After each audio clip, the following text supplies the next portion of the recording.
That's why at TSTC. All right. Here we go. Oh my gosh, this is crazy. Hey everybody. I'm just gonna get the That's why at TSTC. I'm just gonna get the TikTok stream running now. And then we can begin. All right, let's see.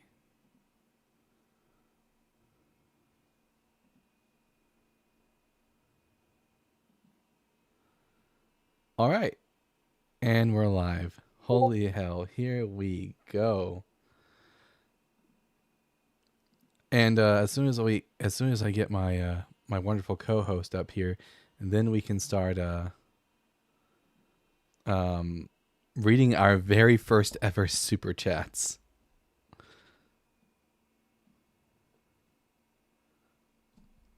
I want to see everyone's beautiful faces out there.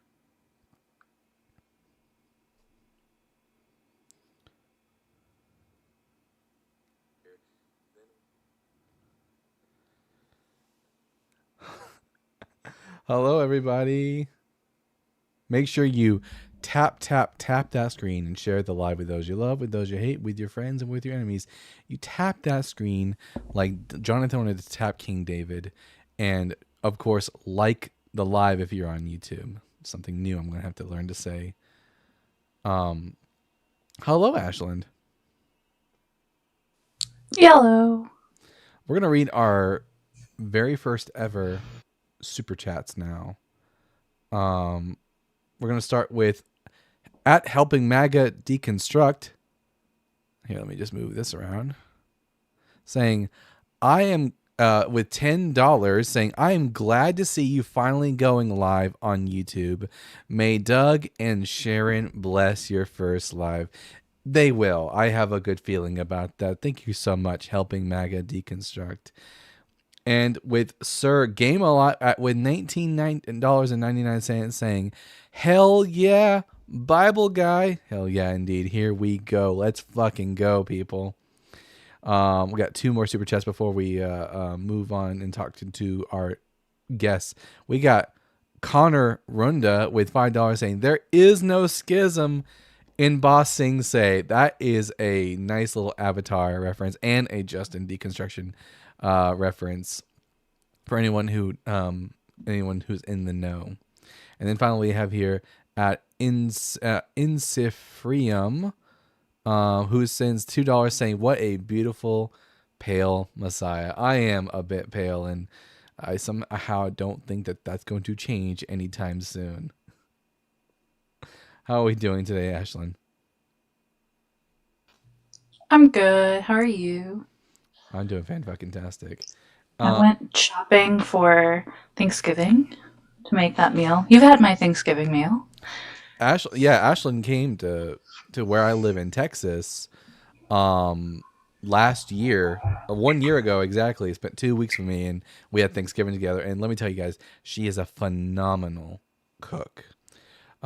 Christian Taylor says, some people believe, some people don't. Nobody has to convince you to believe in the Bible. Actually, you're supposed to give me a reason for the hope which is within you, according to 1 Peter 3:15.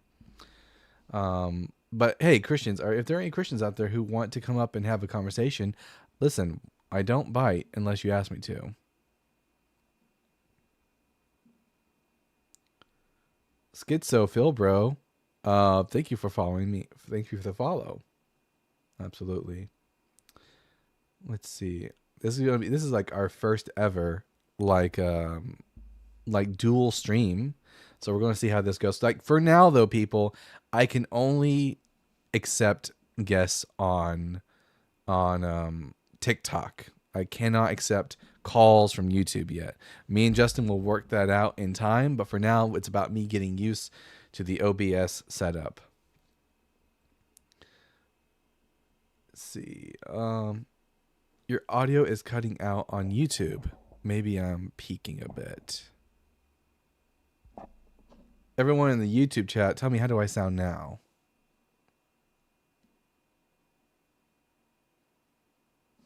I got someone saying Mike is good today. Audio dropping out.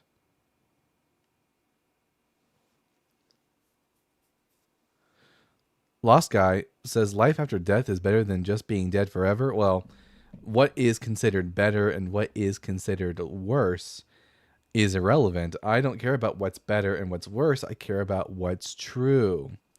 And for now, since we don't have any more guests asking to come up, I guess I'll just read a few more super chats. We have here at Flockmeister sending with the $2 says, today you are a man. Happy bar mitzvah. Rock hard for Doug. And yes, rock hard for Doug. Thank you so much for that, Flockmeister. And again, Insifrium with the $10 saying, you know what? I really want to change this 15-year-old username, or I could pay to hear you struggle with love and adoration, of course. Listen, I might be able to read Greek and be able to read Hebrew. English is not my forte. And at Scrumples V62 says, happy birthday, Dalton, with the $10. Just so everyone knows, it's not literally my birthday, just my YouTube birthday now. Let's see, do we have any guests at the time? No. Where are all the Christians at? I know we just started and there's 60 people in here, but Christians, there has got to be someone somewhere out there who would like to tell me why I should believe that the Bible is true. So I'm Dalton, the Bible guy. I'm an atheist. And yeah, I'm called the Bible guy because I guarantee it, I know the Bible better than you.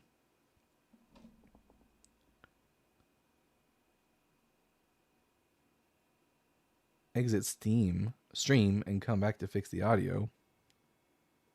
I got another one saying no audio issues here. Are you sure it's not your birthday? Oh man. First Scholar Globe says, hey, First Scholar Globe. Good to see you there. I'm on YouTube on my other phone. I'm not getting audio issues. It must be just for a select few of the chosen. Of the chosen. D. Simmons says, what do you think about the afterlife? Well, D. Simmons, if you believe in the afterlife, you know, you're more than welcome to call up.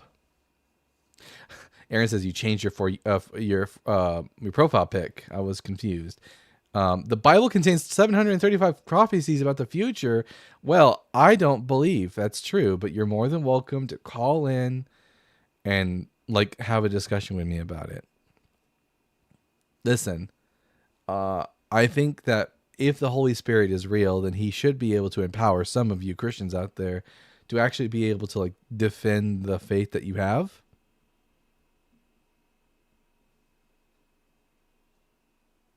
Or is it just that you're all cowards today? Is that what's happening? Do you want some ASMR, Dalton? ASMR? You're talking about What the hell was that?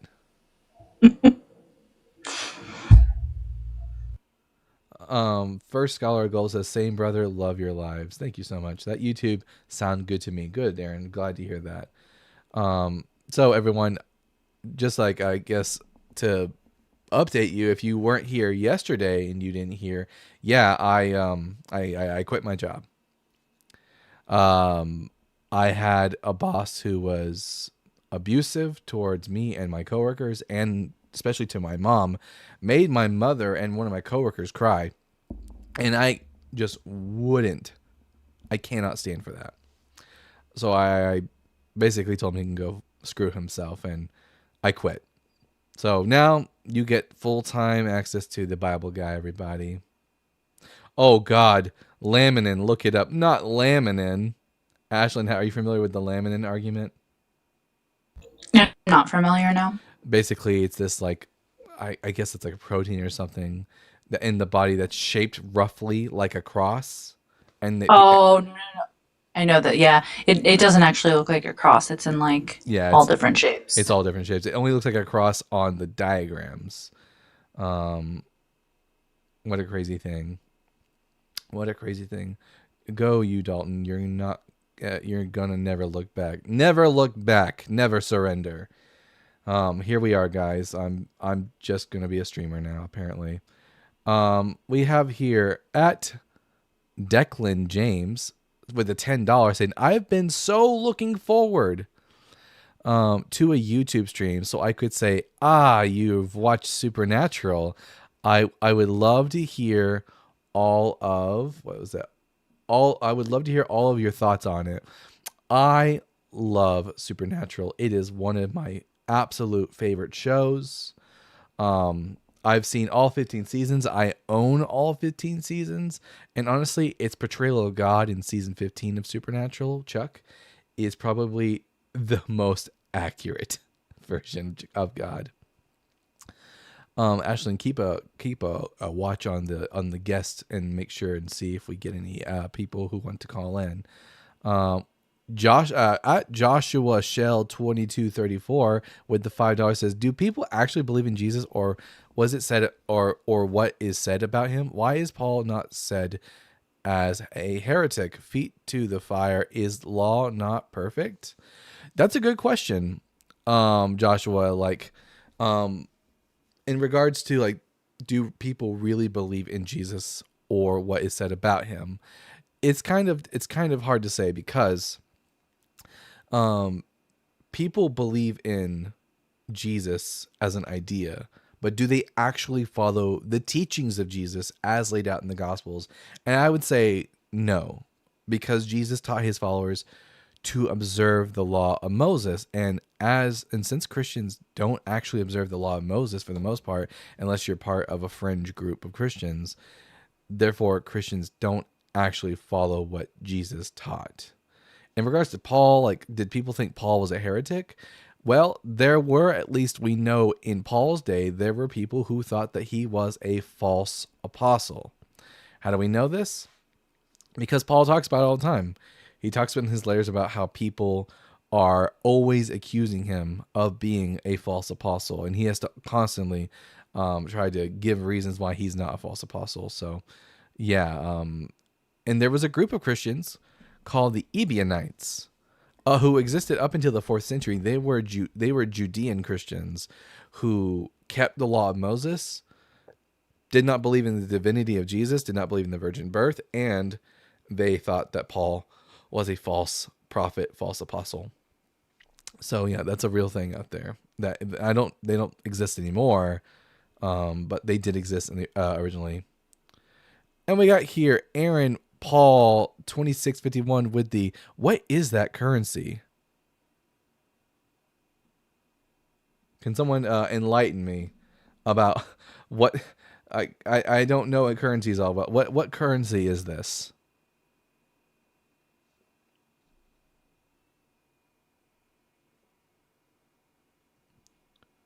Let's see. Can't see. It's like a little lightning looking thing. I don't know what currency that is. We'll figure it out in a little bit. But with the 666 of that currency, says, "Hey Dalton, appreciate all that you do. Rock hard for Doug." Yes, rock hard for his rocky hardness. Indian rupees. Those are rupees. Okay. That's a rupee. Yes. Yeah, I was literally just pulling it up. It's a rupee. For the 666 rupees. Thank you so much, Aaron. Now we got, let's see.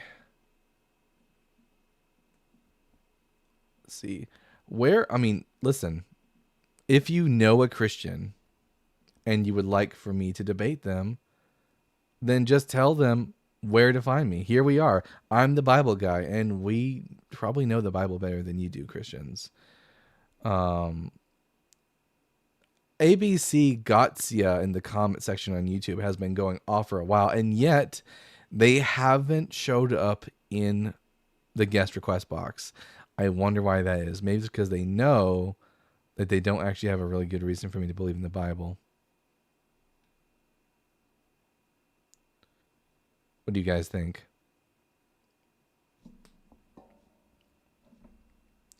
If you have limited time on Earth and it's all over after, why spend it here doing this?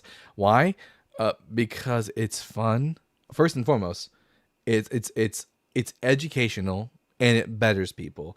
We hear, like, people like Justin and Ian and Blitz and myself, we do this deconstruction work because it is better that people do deconstruct, because people do and say horrible things because of their religious beliefs. And if we can at least get them to start thinking about why they believe what they believe and whether or not they have good reason to, that's all towards working towards the betterment of the world. Ultimately, small dents in a giant pile of shit. So make sure for everyone on TikTok and on YouTube, tap, tap, tap, tap. If you're on TikTok, make sure you're sending your daily heart me, reposting, doing all the things. If you're on YouTube, I think you can like the stream as well at the top, just to push out to the algorithm. Make sure you're commenting, even if you're a Christian. Tell us how you feel. Do all the things. I'll tell you this: the very first thing, the next thing on our list of things that we need to buy for the channel is a second screen, because my screen, as big as it is right now, is completely clogged with so many different windows. That's what it takes to do this. And Connor Runda, with the $2, says Ashland's mic needs tweaking on YouTube. I don't know what to do about that. It might be on my end. Let me check. Aaron says, I use 3 for work. 3 screens? Holy hell. You're like Batman in the Batcave. Let's see. Oh my gosh. ABC in the comments. I'm gonna say test a couple times and see what I can hear. So give me 1 second. Sound good on my end.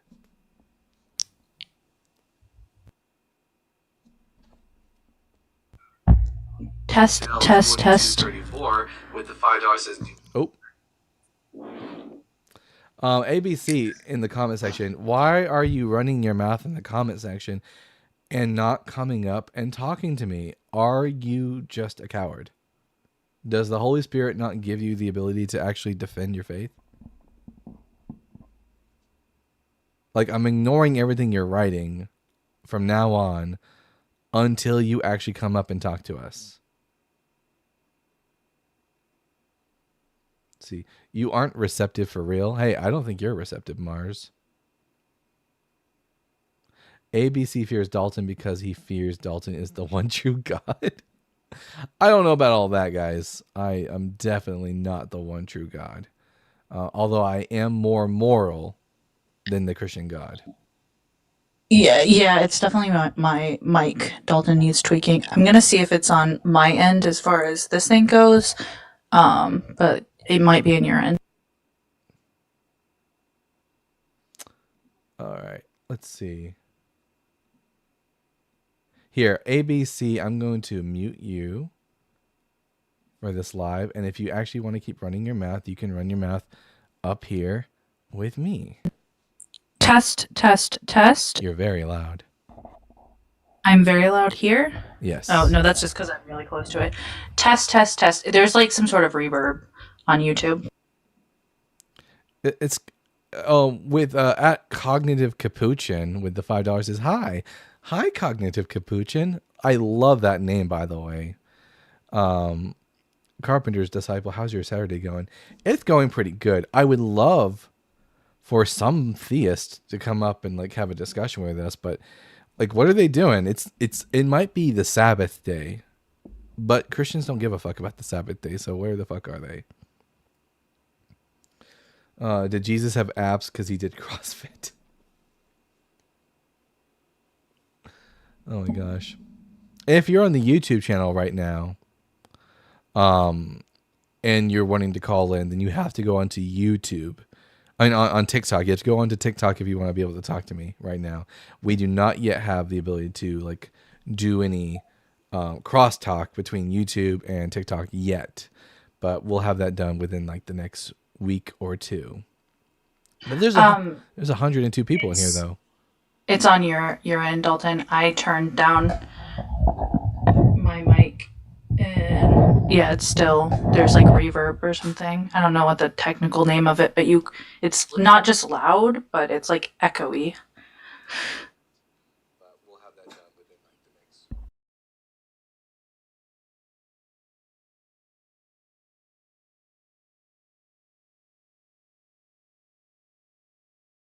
Ooh, that's interesting. It's OBS, is what Aaron's saying. Aaron, how should I go about fixing this? Turn me down on OBS. Shh. Hey. 1 second. She's freaking out about something. Can you turn me down at all?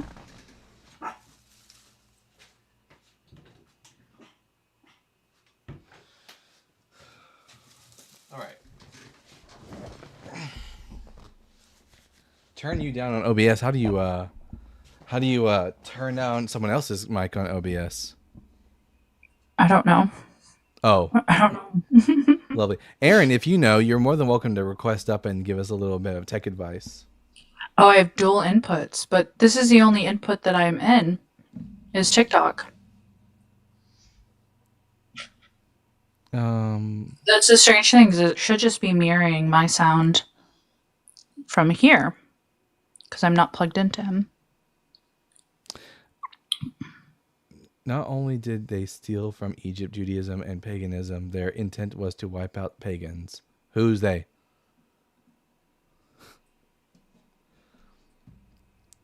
Lathe of Heaven says lagging. Am I? You need to fix this mic issue, Dalton, because you have 142 people on YouTube. Yeah. I don't know how to fix that. Oh, she sounds better. Oh, just got better. Okay, maybe maybe it's just how close I am to this mic on YouTube. Maybe it's more sensitive. Let me check it out.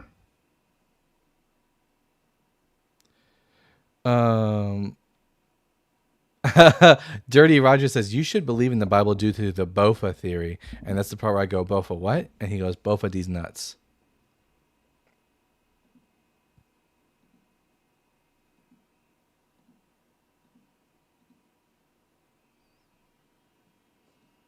Test.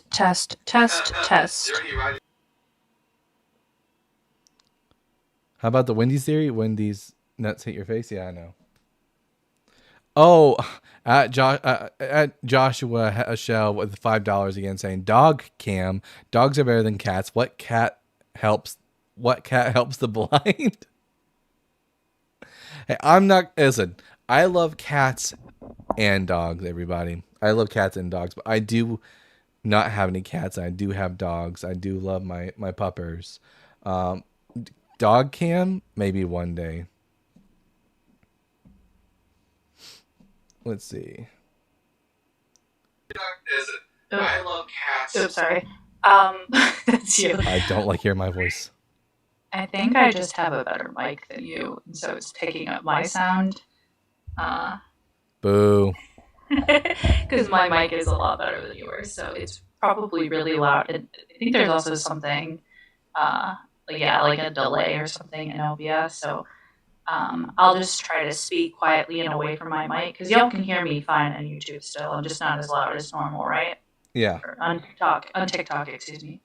Wait, there's a Discord, someone said. No, there isn't a Discord yet, but it looks like now I'm definitely going to have to do a Discord. Dirty Roger says, you must love Jesus. I must not. Why should I? Listen, we've been up here for 22 minutes and there aren't any Christians who want to defend their faith. I find that hard to believe.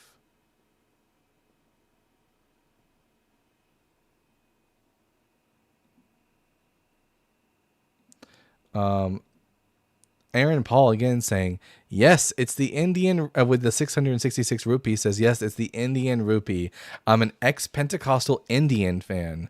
Your insights about the Bible are awesome. Don't stop these streams. We won't, Aaron Paul. And I appreciate that so much.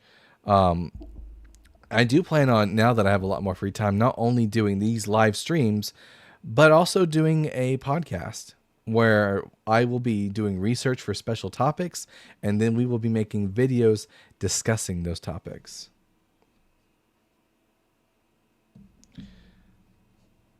Let's see.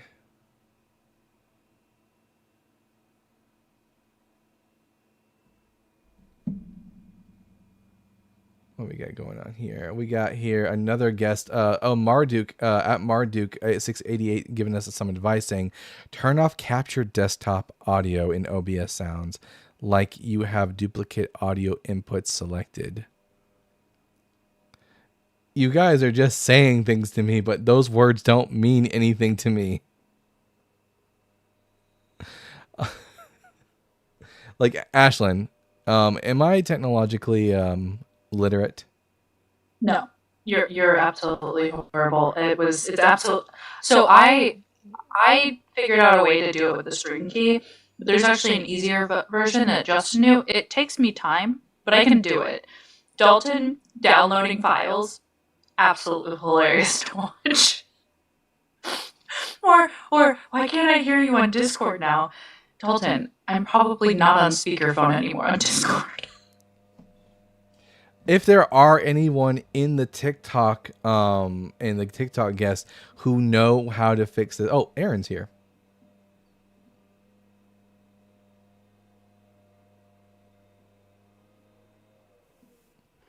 Hello. Hello, Mr. Aaron. I think my job is to learn OBS for you. 1 second, Ashlyn. Hey, Aaron, what's up? Hey, so in OBS, you should see a box for sources. Mm-hmm. Does it show? How many sources does it show? On my regular vertical, on my horizontal stream, or my vertical sources? Both. What's in each? Super chats, browser source, image, Dalton's camera, TikTok audio, mic, and then the vertical I have supers, browser, image to Dalton's, what is it? Dalton's camera, TikTok audio, mic. I'm wondering if the two TikTok audios are causing the problem. I don't know how I'm coming through on YouTube. If I'm also reverbing on YouTube, then it's probably because you got TikTok mic in both streams. Yeah, here, let me take a listen. You're not reverbing like me. You're not reverbing. No, he is. He is reverbing. Okay, so you could try, if you click on TikTok mic on either one of them, and then click the settings gear, you should be able to mute one of them without deleting it. And that would help. You can delete it later, but for now, you can just mute it to see what happens. Mute it. Let's see. Where is the mute button on this thing? So click the TikTok mic, and then there should be a gear icon at the bottom of that box that pulls up details. Ah, I see. Okay, open up. All right. Default stereo mix microphone, eye contact control microphone. Or could it be TikTok audio that I need to click on? Yeah, it could be TikTok. It could be TikTok audio. All right. I got two windows here. It says window and window match priority. One says, the window says TikTok Live Studio, and then the Windows match priority says match title, otherwise find window of same type. No, that's the video. Yeah, that's the video stream, it sounds like. Even though it said audio, that's weird. Yeah, I don't know. I think Justin's the only one who's going to be able to assist us in this right now. He might, because, yeah, it's got a lot of sources in there. So I'm not sure what he put in for all of those. Here, let me text him real quick. Weird.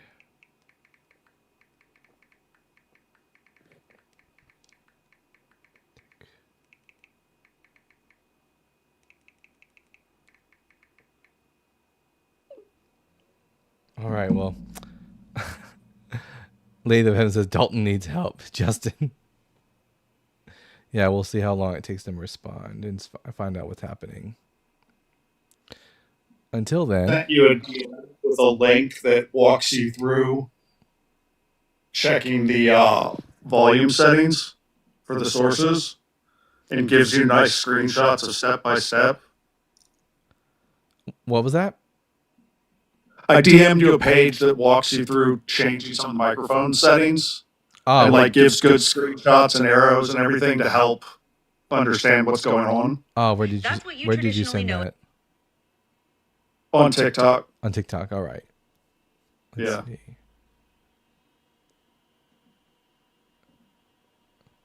Accept.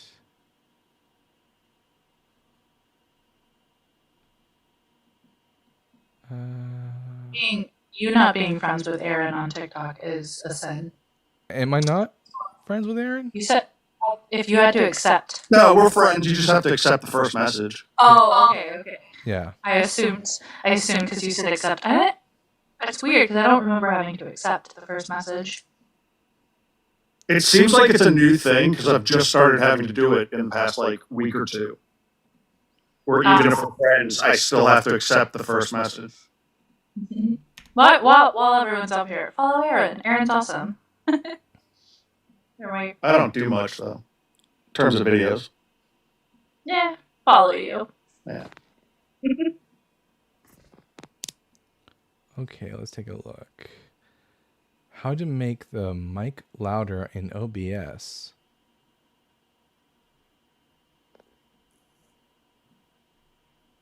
It's best to check the basic first. The default volume setting is never too loud in OBS Studio, so simply increasing it might do the trick. Sources? Yeah, obviously we want to do the opposite of this, but yeah, this will tell me how to do the opposite. Yeah. Yeah. All right. Now, next to the source box, you'll see the mixer. Oh, where's my mixer at? That's the question. Here. Edit. This is so riveting for everyone's first live stream for me. I mean, if Dirty Roger wants to come up and discuss hate, they should. Discuss hate? That's what they're talking about in the chat. Let's see.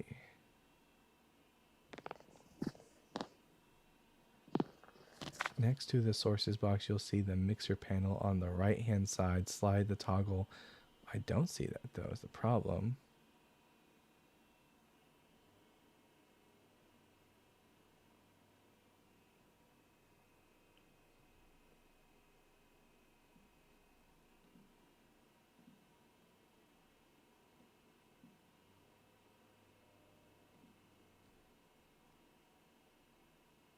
Let's see.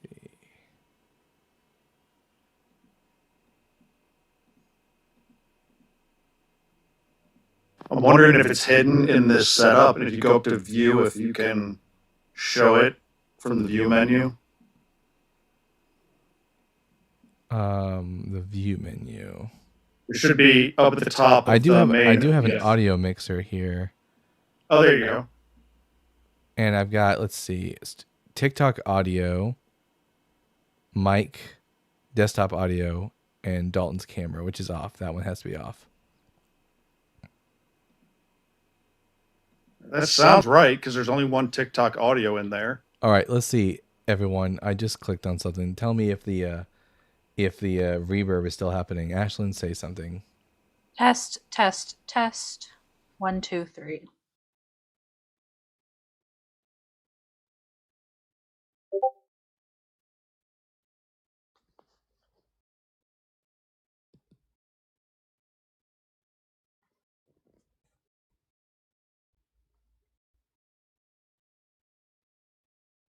Also, people keep tapping the screen.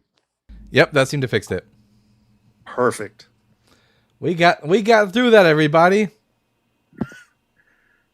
All right, have a good stream. All right, thank you, Aaron. Thank you so much, Aaron. Anytime. You're the goat. You're the goat. Also, y'all can't see me on YouTube. I just realized that.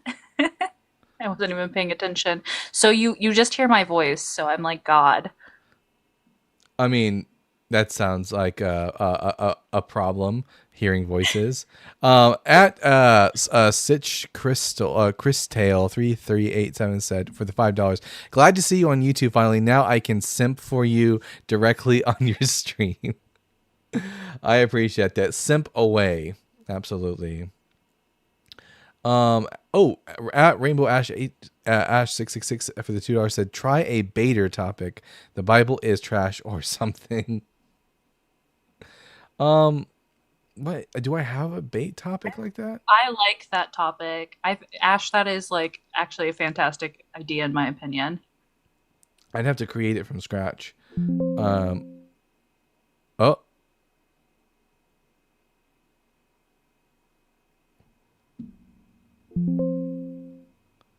Whoopsie. Wait a minute.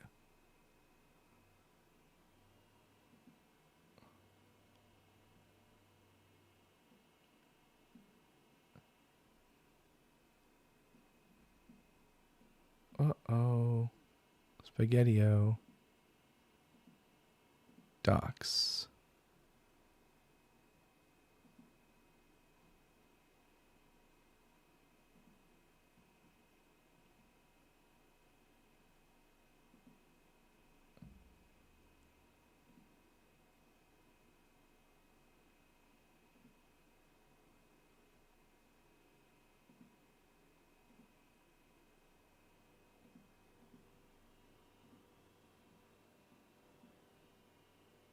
If y'all are saying anything on TikTok, I cannot hear you. Just give me a second. All right, guys, this is my time. Oh, I can hear you now. I just can't see. Oh, I can't. I just can't see the stream. Is what's crazy. I didn't say anything about you why you couldn't hear me.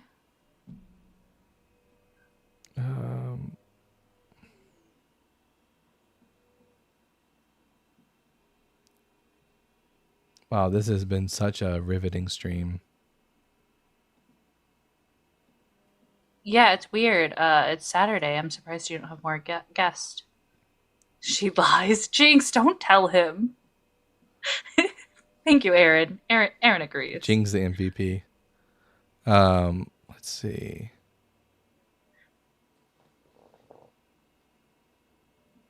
Oh, there it is. Whew, found it. I couldn't see the stream for a second there. Anyways, everyone, make sure to keep tapping that screen. Share the live with those you love, with those you hate, with your friends, and with your enemies. And so we can get the word out, so we can actually have some debates. Like, come on, where are the theists?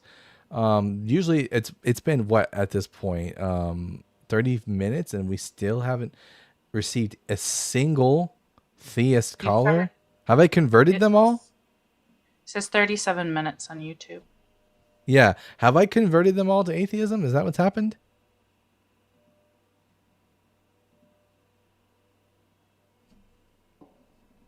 Everyone on TikTok, if you could hit that repost button so it can get out, so we can get people in here, that would be awesome. Yes, get those theists in there. Hit that repost, tap that screen, share out the live, share to your Christian friends that like to debate this.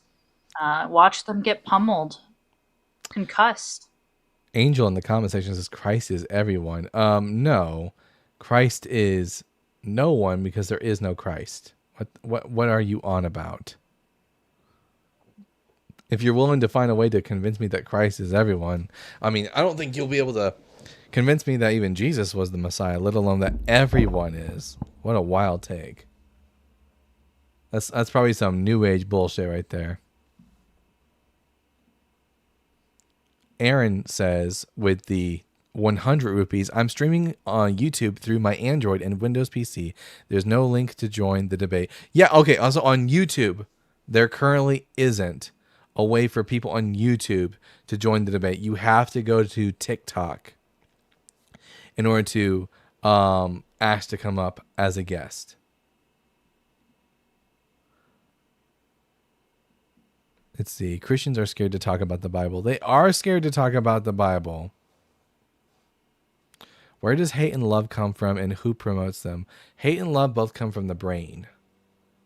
And the one who promotes it is the one who is hating or loving. But that's definitely a quantum woo question. At Declan James with the $2 says, it's cathartic watching you struggle with tech. I second this motion. It is it's funny and to watch you struggle with tech. I don't know what it is. Funny and completely sad at the same time. Listen, I might be 29 years old, but in here, I'm like 89. I don't know how technology works. Yeah, I know, right? That guy definitely sounded like Deepak Chopra in disguise. But yeah, I'm technologically inept, but we're figuring it out. The so-called Christians can't talk about the Bible. They don't know nothing about it.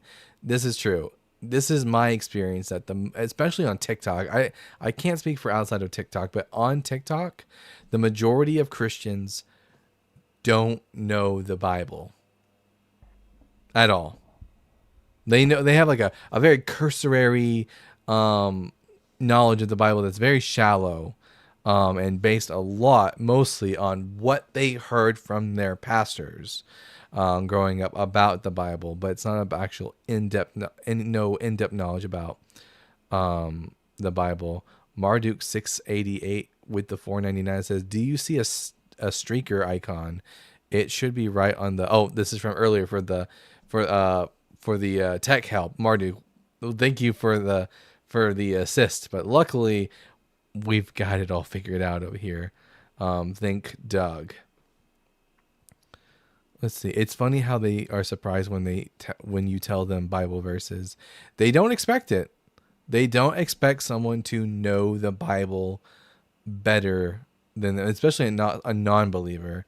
And the question is here, if it is that I'm an atheist and I know the Bible better, what does that lead you to believe, theists? Dirty Roger, you keep running your mouth in the comments. Are you ever going to come up? Are all the Christians going to be cowards today?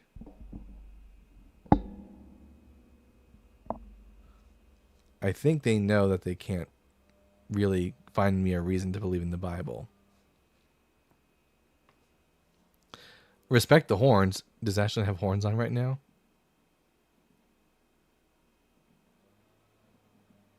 Oh, you can't see me? I can't see you, no. Oh, yeah, I have horns on.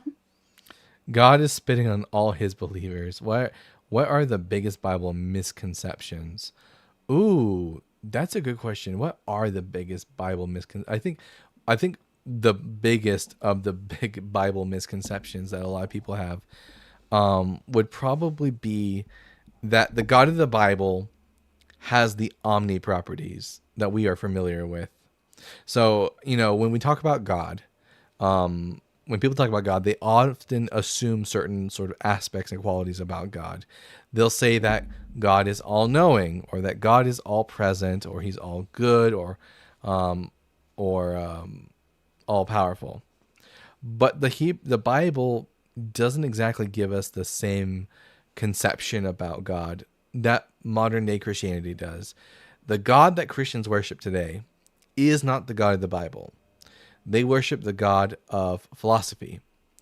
In reality, they have taken Yahweh of the Bible and they've taken Aristotle's prime mover and they've married them together to create a new God. And that's the God of Christian classical theism. But God in the Bible doesn't know everything. He has to travel from point A to point B just to learn anything. For example, in the story of Sodom and Gomorrah in Genesis chapter 18, God tells Abraham that a great cry has come to him from the city of Sodom, and he has to go down to Sodom just to see if it's as bad as he has heard. That doesn't sound like a God who's all-knowing, nor does it sound like a God who's omnipresent. He has to travel from point A to point B in order to learn something. Which is why also in the Garden of Eden, when Adam and Eve are hiding, he says, "Where are you?" Because he doesn't know where they're at, and he's not present where they're at. And also, I think everyone here is pretty much familiar with the fact that God is not all good in the Bible. That goes without saying. I mean, genocide, not good. Slavery, not good. Treating women like cattle, not good. But I think that's probably the biggest misconception about the Bible.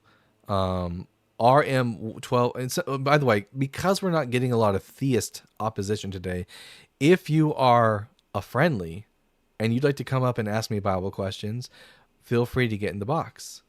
We've got another super chat from RM12500 with the $5 saying, "Could you please explain to me in detail why some people believe Mary was a Levite and why or why not that's a valid take? Rock hard for Duncan."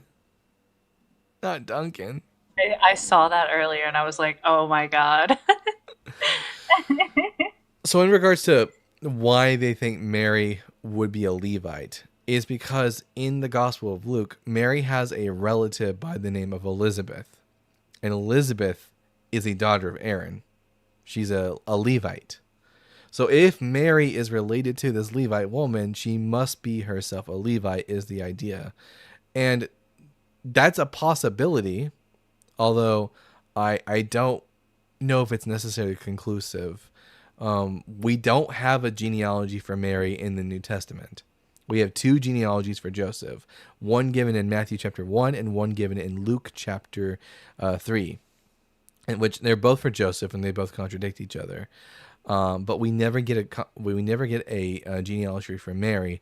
But if she is related to Elizabeth, who is married to Zechariah, and Elizabeth and Zechariah are both Levites, then it might be that Mary was a Levite, if there was such a woman as Mary.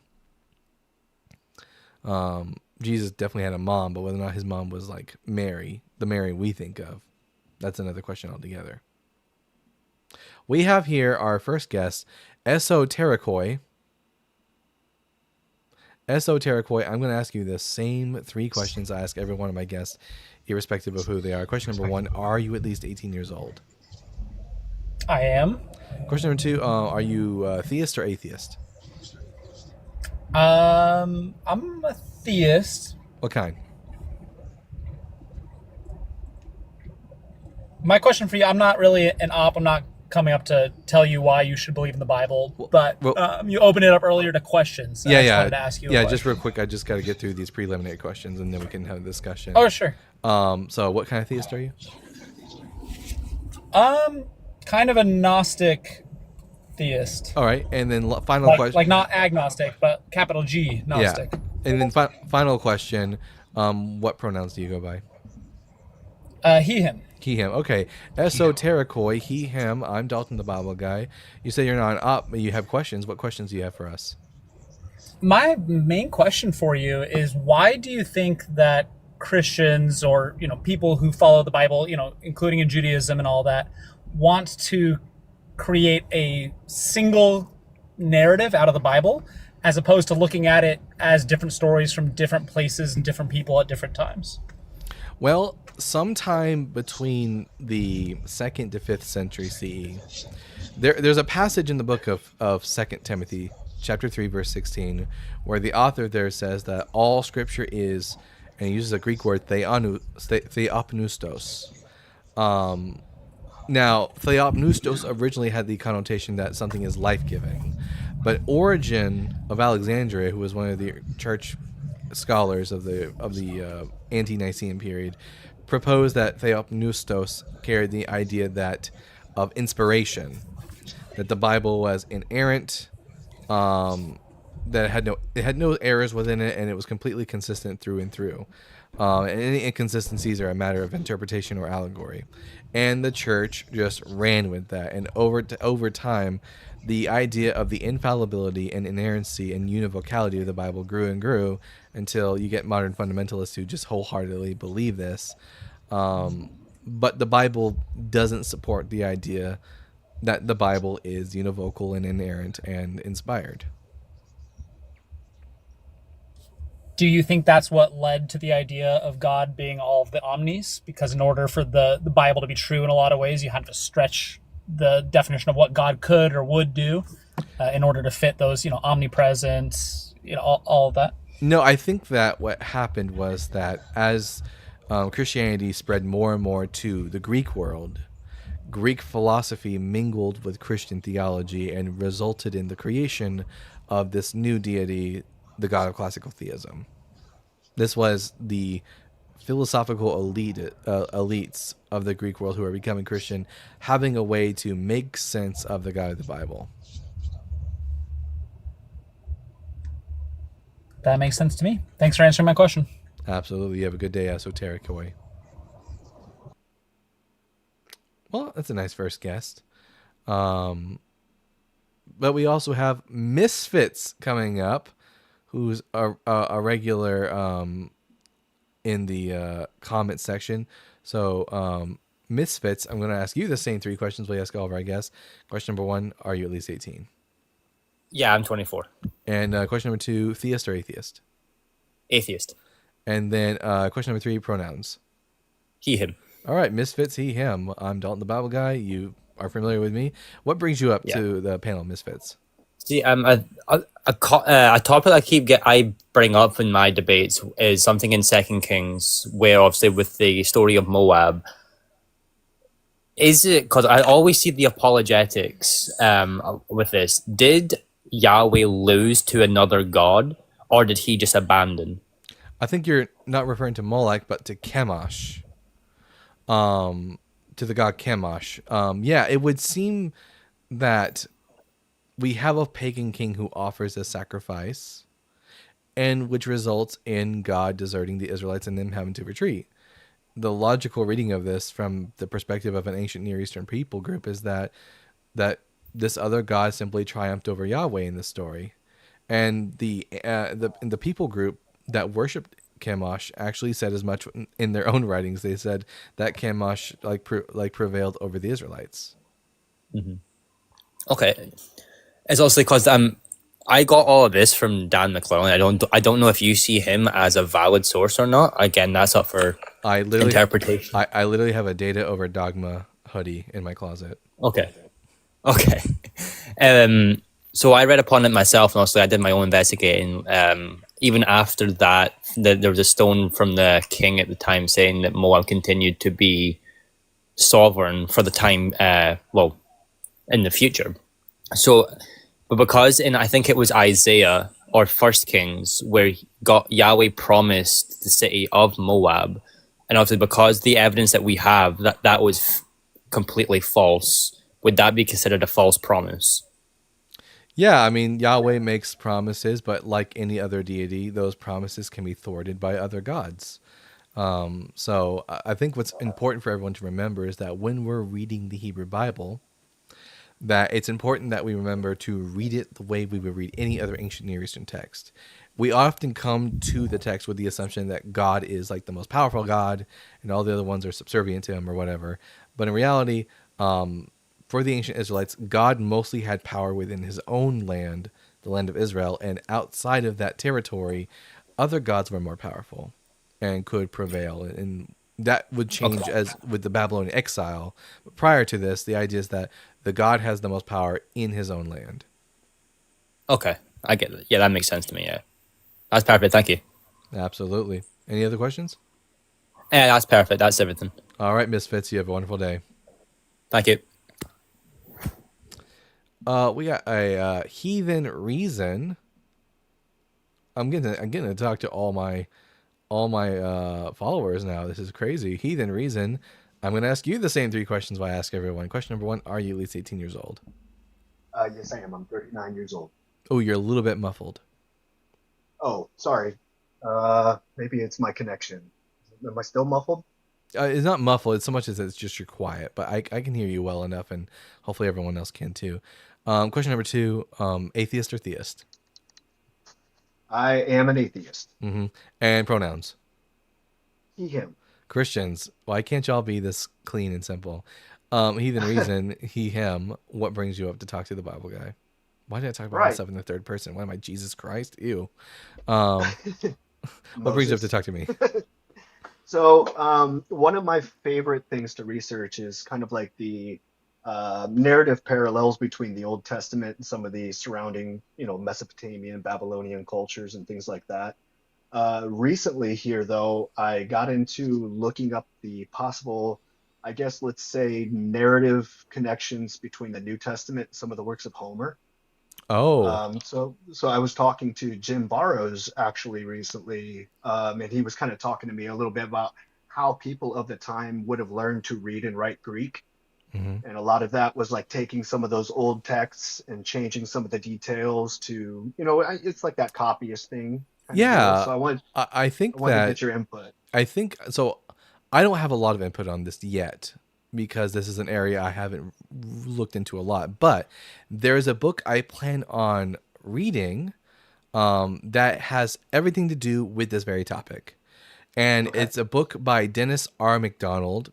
Hey, I read a lot of his work. Yeah. So his Yeah. let me see the name of his book. Dennis R. MacDonald, Homer. It's called The Homeric Epics and the Gospel of Mark by Dennis R. MacDonald. And basically, what it says here is that Dennis R. MacDonald's book, The Homeric Epics and the Gospel of Mark, argues that the author of the Gospel of Mark intentionally used literary techniques and narrative elements from Homer's Odyssey and Iliad. MacDonald contends that Mark was not simply recording history or tradition, but was creating a new kind of work by recasting Jesus as a suffering hero who was superior to traditional Greek heroes. And he might have a lot of good reason to believe that.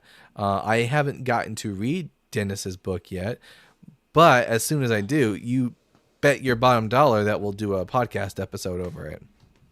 Okay, I look forward to it. I know that there's like during these conversations with Christians, a lot of times, they want to put emphasis on the originality of the text. And I think as a prior Christian myself, being able to kind of remove myself from my own bias to see some of these literary and narrative parallels between the Hebrew and New Testament text in the surrounding area is oftentimes effective in moving the conversation forward. At least I'm finding that as I go along with some of this research. Yeah, it's definitely an area of interest of mine as well, because I'm currently reading through Dr. Richard Carrier's book on the historicity of Jesus and giving it Love it. and giving it a fair shake before I make a proper like decision on it. But he does references MacDonald's book and uses it to bolster the idea that the Gospels were mere mythology. So it's definitely going to be something that I have to read in the near future. And now that I'm unemployed, I have lots of free time to do that.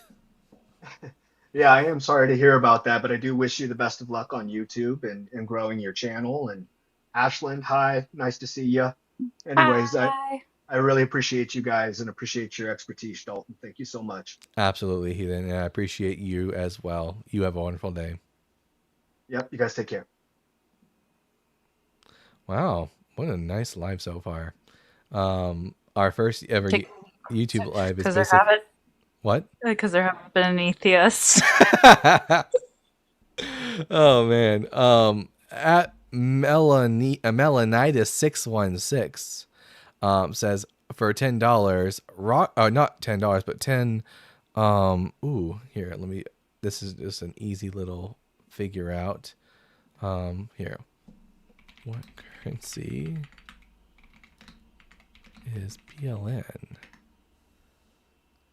Polish, the Polish Zloty, the Polish Zloty, for $10 and rock hard for Doug. Rock hard for his rocky hardness. Thank you so much, Melanitis. See, look, I'm gonna learn so much about other people's money from this experience. Like the name of other currencies. The problem is the only other foreign currencies I know are currencies that I don't think are in use anymore, because I otherwise know about the currencies of the Bible, or for all the nerds out there, currencies that I knew about from Assassin's Creed. So there's that. We have here our next guest, user 2738. I'm just going to call this user 27. User 27, I'm going to ask you the same 3 questions I ask every one of my guests, irrespective of who they are. Question number 1, are you at least 18 years old? Yes, sir. Question number 2, are you theist or atheist? And if you're a theist, what kind? The theist, the correct kind, Orthodox Christian. Orthodox Christian, all right. And what are your pronouns? Him. Him. All right, user 27. Or is there something you would prefer me to call you? User is fine. User. All right. User he him. I'm Dalton the Bible guy. I don't believe in the Bible. User. Why should I? Do you believe the Bible exists? Yes, I do believe the Bible exists. I have a copy. I have several copies on my shelf. So you believe in the Bible in some sense? Well, I believe in the existence of a collection of books that we call the Bible. I don't believe that the contents of the book comport to reality. Well, the context definitely comports to reality. We have all theologians. Whoa, what the heck?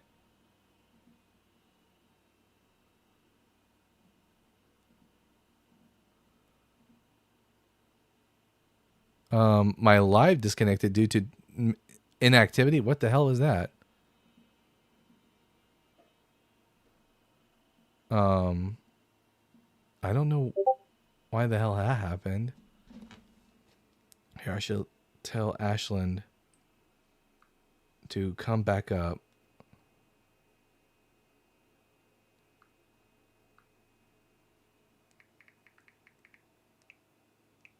This is a learning experience, everybody. Our first fucking theist guest and the fucking live ends due to inactivity. What the hell is that about? Maybe it's because the app was maybe it was because the app was minimized. Fuck me. User, if you're out there, return to me. Calling you like Thor's hammer. User, come to me.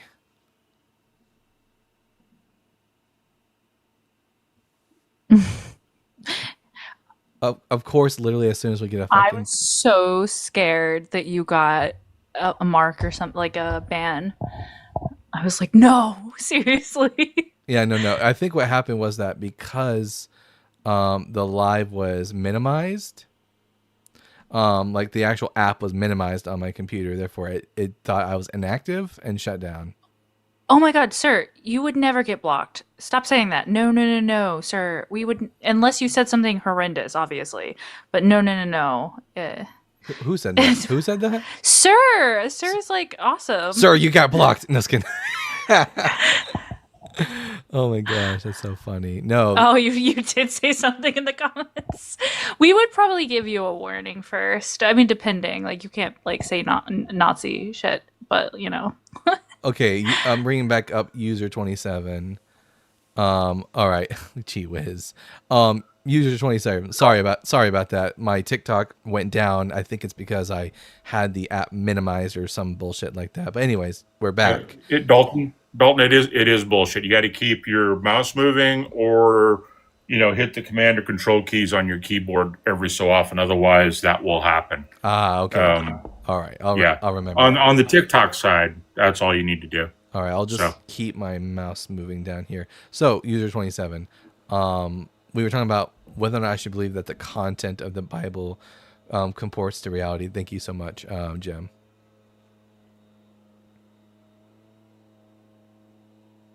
Yeah, you said the Bible doesn't comport to reality. I mean, I don't know what you mean by that.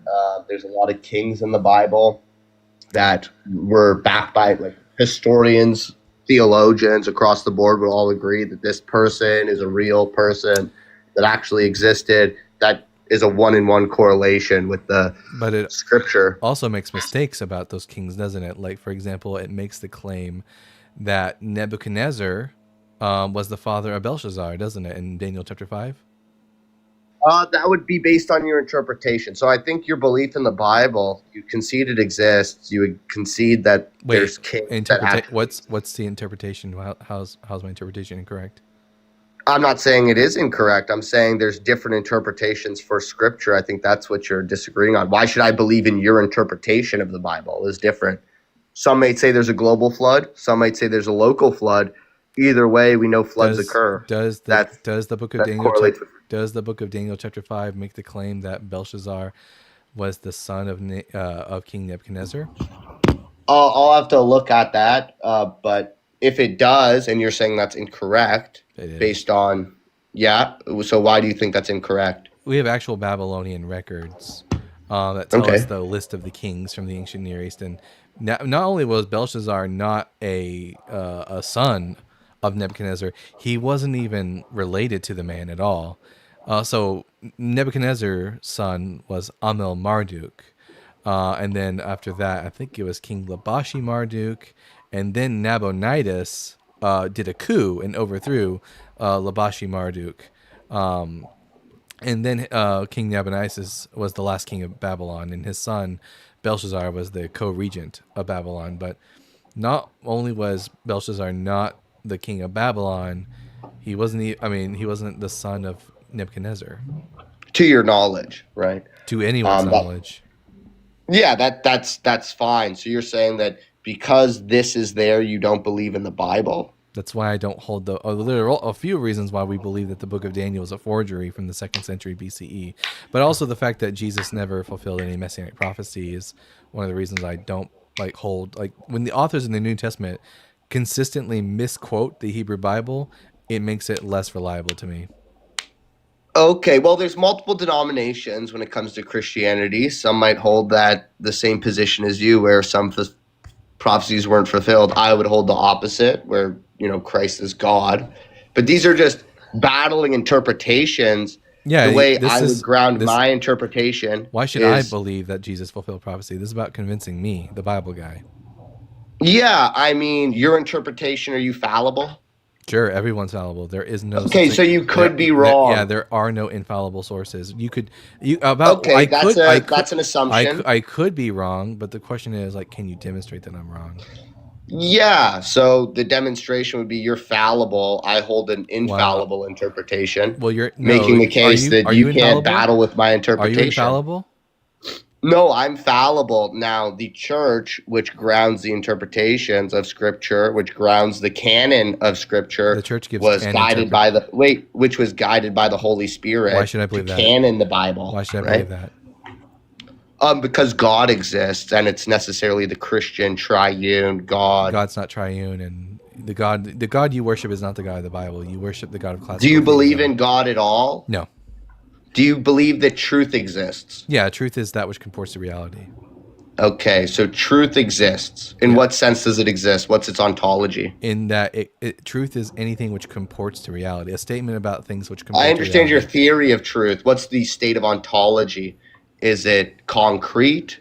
No, we generally use types of scientific methodology or testable, repeatable, and demonstratable things. I understand your understanding of what you believe to be true. I'm saying truth by itself, what is its ontology, its state of existence? Is it conceptual? Is it universal? Is it objective?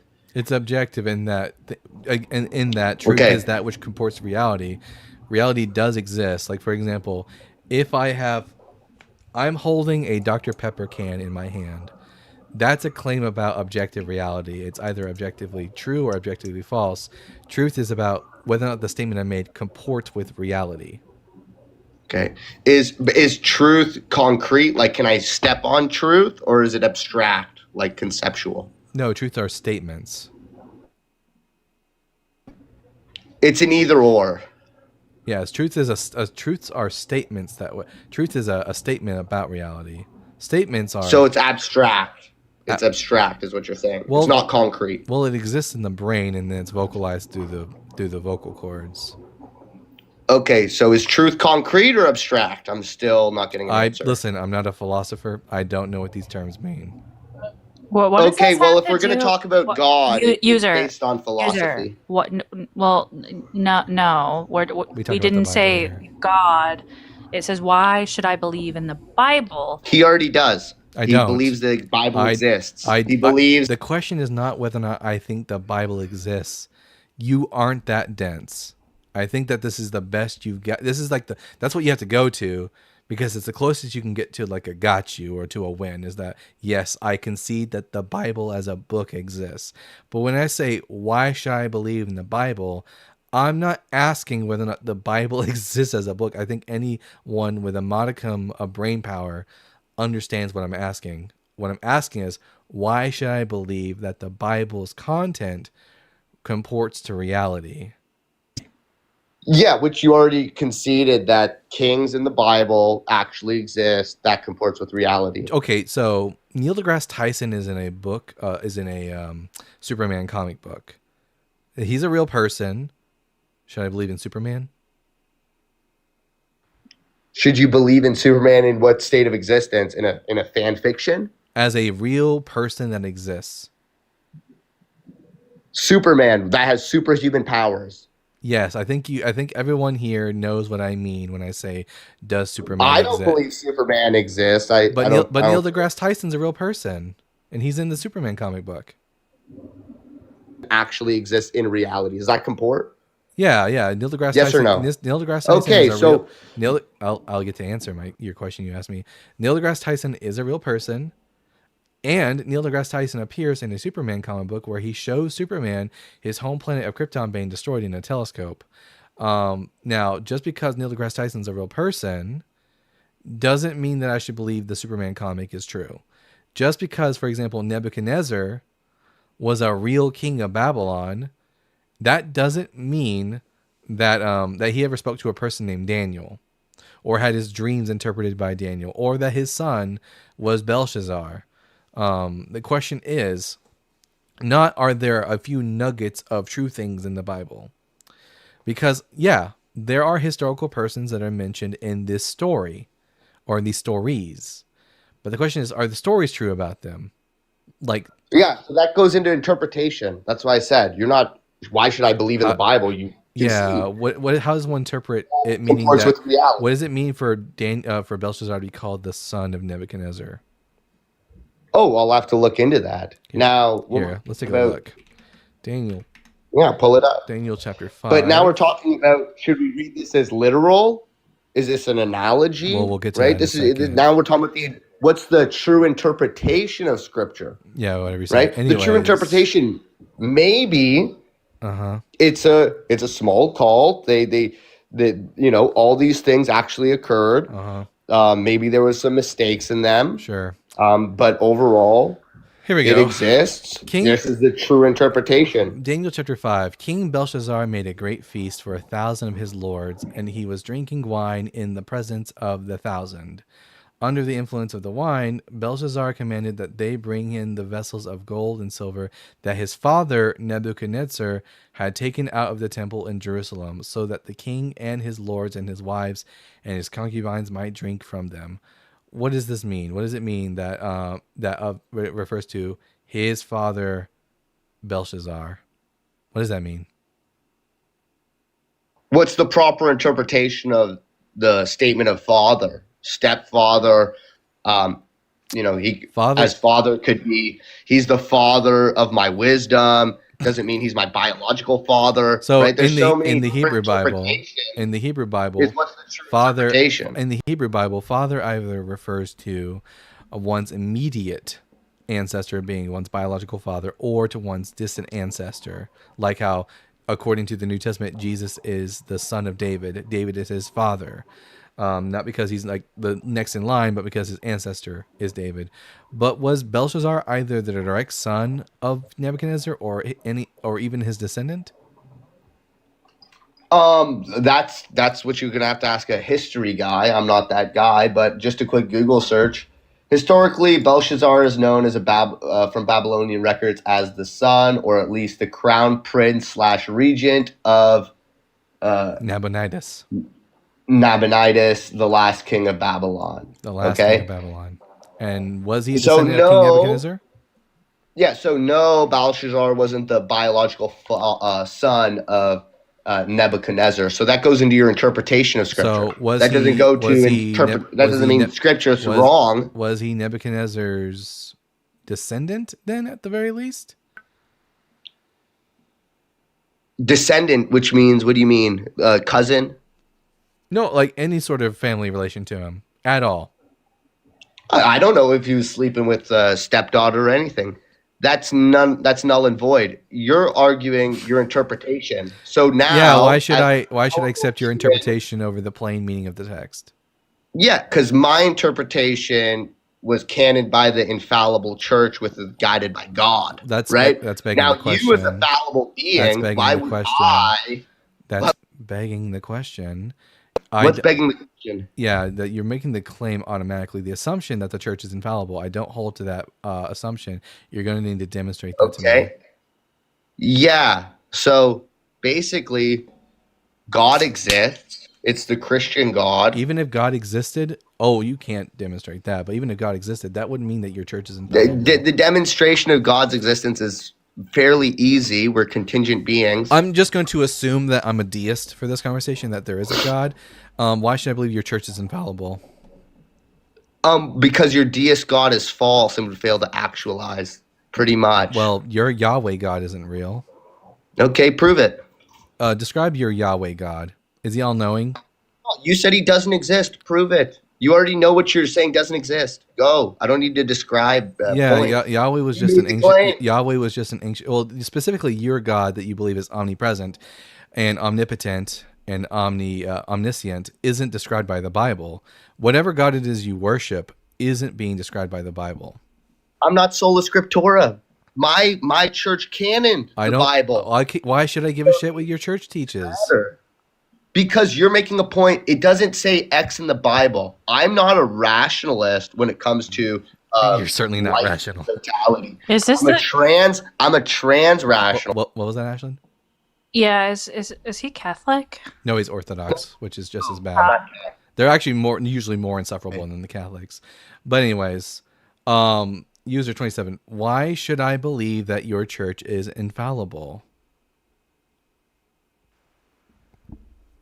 Yeah, first you start with God. Doesn't God exist? You don't. No, I don't. That you don't need. Okay. Yeah, Let's assume that I'm a deist and God exists. Why should I think that your church is infallible? Yeah. So now you're a God. Okay, your deist perspective isn't the Christian God, so you can't render the church. Why being should I think that infallible. the God that exists is the Christian Listen, God? Bible guy. No, you listen. Why should I think that if there's a God that is the Christian God? Yeah. So my church is guided by the Holy Spirit. Prove What is it. a prerequisite Prove for it. that to Prove be it. true? Prove it. The Christian God has to exist. Okay, prove that the Christian God exists. Yeah. Okay. That's why God into you, does truth exist? Do abstract reality? Are you saying truth is abstract or concrete? You're like, I don't know philosophy. I Right? don't know philosophy. You're going to need, if you're here. Here's the rule for this live. I know you want to fill bro all over my face. Yes, But I if wanna you want to fill talk on- about philosophy, you're going to need to use regular words that regular people know. That's the rule. You don't get to just come up here and fill bro all over our face. You got to talk like a regular person in a way that everyone understands, or else we're not going to get anywhere in this conversation. Like, I know that this might work in your like philosophy class, but it doesn't work here. So when I say that something's true, what I mean is it's a statement about that comports to reality. That's what truth is. Okay. Is reality objective, which means independent of stance? As far as I can tell, it's very much real. You believe it to be the case. As far as but I you're can tell. fallible. You could be wrong. Yeah. Okay. I don't claim to I have 100%. know reality exists I'm- because I have a If grounding. you ask me a question, I get to answer it. So, do I think a reality exists? Yes, but I'm not 100% certain, and no one is. If you're going to make the claim that you're 100% certain on something, then you're going to need to demonstrate how you're 100% certain. That I exist and you exist and we're having a conversation. How You're do not. you know I'm not a figment of your imagination? Yeah. Okay. Because a Christian triune God exists. Now. Whoa. No, you need to demonstrate that. Yeah, we can demonstrate that. I know you, but here's the problem. You strapped me with some layman language. Yes, that because I'm a comprehend. layman. Because I'm a It's hard- layman. It's hard to. Because I'm a layman. I'm not I'm not your fucking philosophy professor. I'm not a philosophy student. If you want to fucking talk to me about why your God exists, and you want to use philosophy, you're going to need to talk to me like a normal fucking person. Also, if you can't describe these things from philosophy in a way in which an audience can understand, I'm not entirely sure, and I don't hold to this on all positions, that you actually understand what you're saying. So why is it that you can't explain to us what it is you mean? I can flush out my terms, but these terms are specific to what I'm referring to. Yeah. Right. So if I say something is is concrete or abstract, what I'm saying is, does something exist like a rock, which is concrete, or does something exist abstractly like a concept? we know Like a what those thought? two terms Okay, are. great. So when I ask the host, he says, I don't know what that means. That's Phil broing. Do you have thoughts, sir? Yeah, my thoughts are physical. Okay. Are they conceptual? No, they're physical. Okay, so you have physical thoughts. Yeah, everyone does. Okay, so that's a self-defeating position. Okay, No. sir? Because are your thoughts rational? They can be. What do you mean they can be? I can also Are they be, rational? I can also be very irrational sometimes. Okay, great. How do you know you're not irrational with your stance today? Yeah, I compare with others. You don't know is the necessary I don't have conclusion. absolute knowledge, but neither do you. Yeah, so you don't know. Okay. No, So I you do could know. be absolutely irrational. This whole binary system of either you do absolutely know or you absolutely don't know is a false dichotomy. No, we have knowledge on like the truth value of something to like on a spectrum. I don't have absolute knowledge, but I can have high certainty that something is true based on the available evidence. Of course. So based on your evidence, you think you're not irrational. Not right now, not when I'm talking about this. I'm being very rational. Okay, so rational requires reason. You agree? Yep. Okay, reason would require some sort of outside awareness that's not deterministic. Would you agree? Not deterministic? I'm a hard determinist. Yeah. I realize that. That's why it's self-defeating. How? Because what you're saying is there's neurons firing off in your brain, and you deterministically say nonsense, and that's rational. Well, I can say nonsense based on underlying like causes. Sure. Yeah, no, because it's determined in which we are a social species that has rational thought that is capable of it. So you don't. That's an assumption. No, it's not. Yeah, you just say I'm rational because I think so. No, we're rational because we can demonstrate it. Demonstrate it, Miss Irrational. So yeah. When we yeah. Go ahead. Yeah. So all I have to do is because your definition of this is that you just have to have reason for something. I could just tell you the reason for something. Based on your definition. That's all I would have to do to fit the standard that you just said. Colette Alexandria says guest is rude. Yeah, he's a Phil bro. What do you expect? Yeah, Joshua? I just want to quick bolster Ashland's point because, like, I don't know if the guest has heard of, I mean, I don't like using the IQ tests, but there's various psychological assessments that we can use to determine someone's, like, mental acuity. We use them all the time in court proceedings to demonstrate whether or not someone is rational enough to stand trial. I agree. And this can vary. This obviously varies, you know? But I don't know. It's a pretty weak approach. Yeah. Yeah. I'm still not any closer to wondering why people should believe your specific church is infallible. Like, even if I was a Christian, I wouldn't hold to infallibility of a church.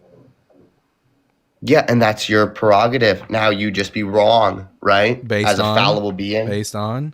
Well, you have no ground to stand on, for one. Neither do but you. Two, all you have are claims. I want to. Hey, hold on. Do we want to circle back to God or circle back? User. Is it the case that an atheist doctor would be wrong without God if they are making a diagnosis?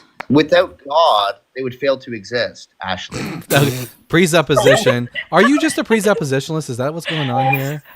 What? Presuppositionalist. You just presupp. Sometimes I can be rational. Sometimes I can't be. No, I didn't. Yeah. No, that's been demonstrated. But that's what you're saying, user. Yeah, You're so saying guys, that people without God can't be rational. Therefore, you would literally never go to or talk to anyone, and everybody else is irrational but you, which is a wild claim.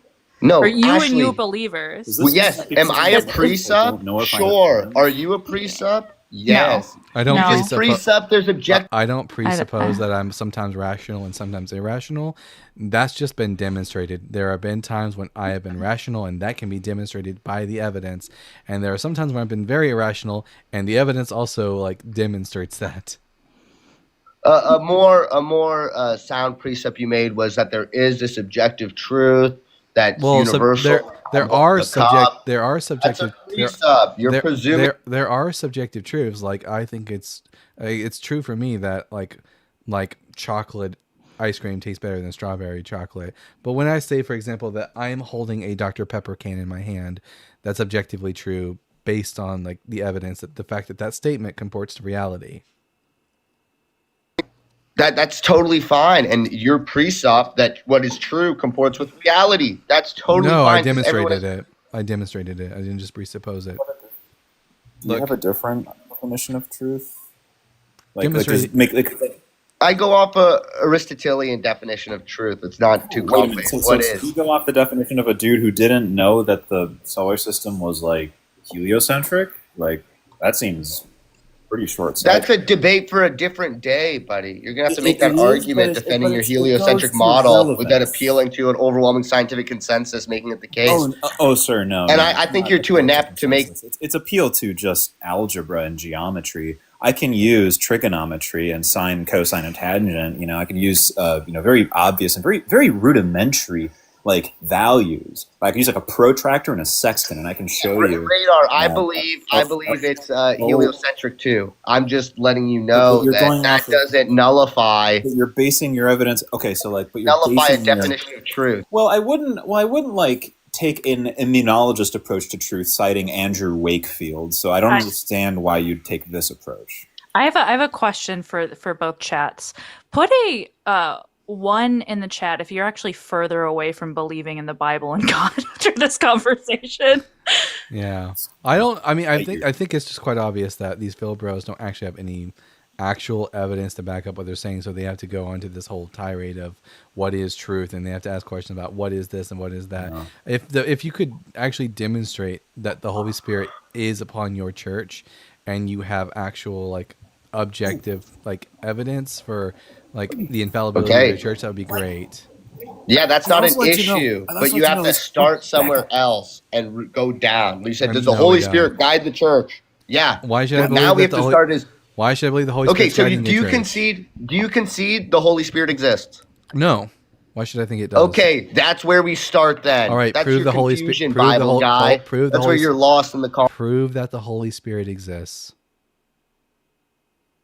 Go ahead and do that.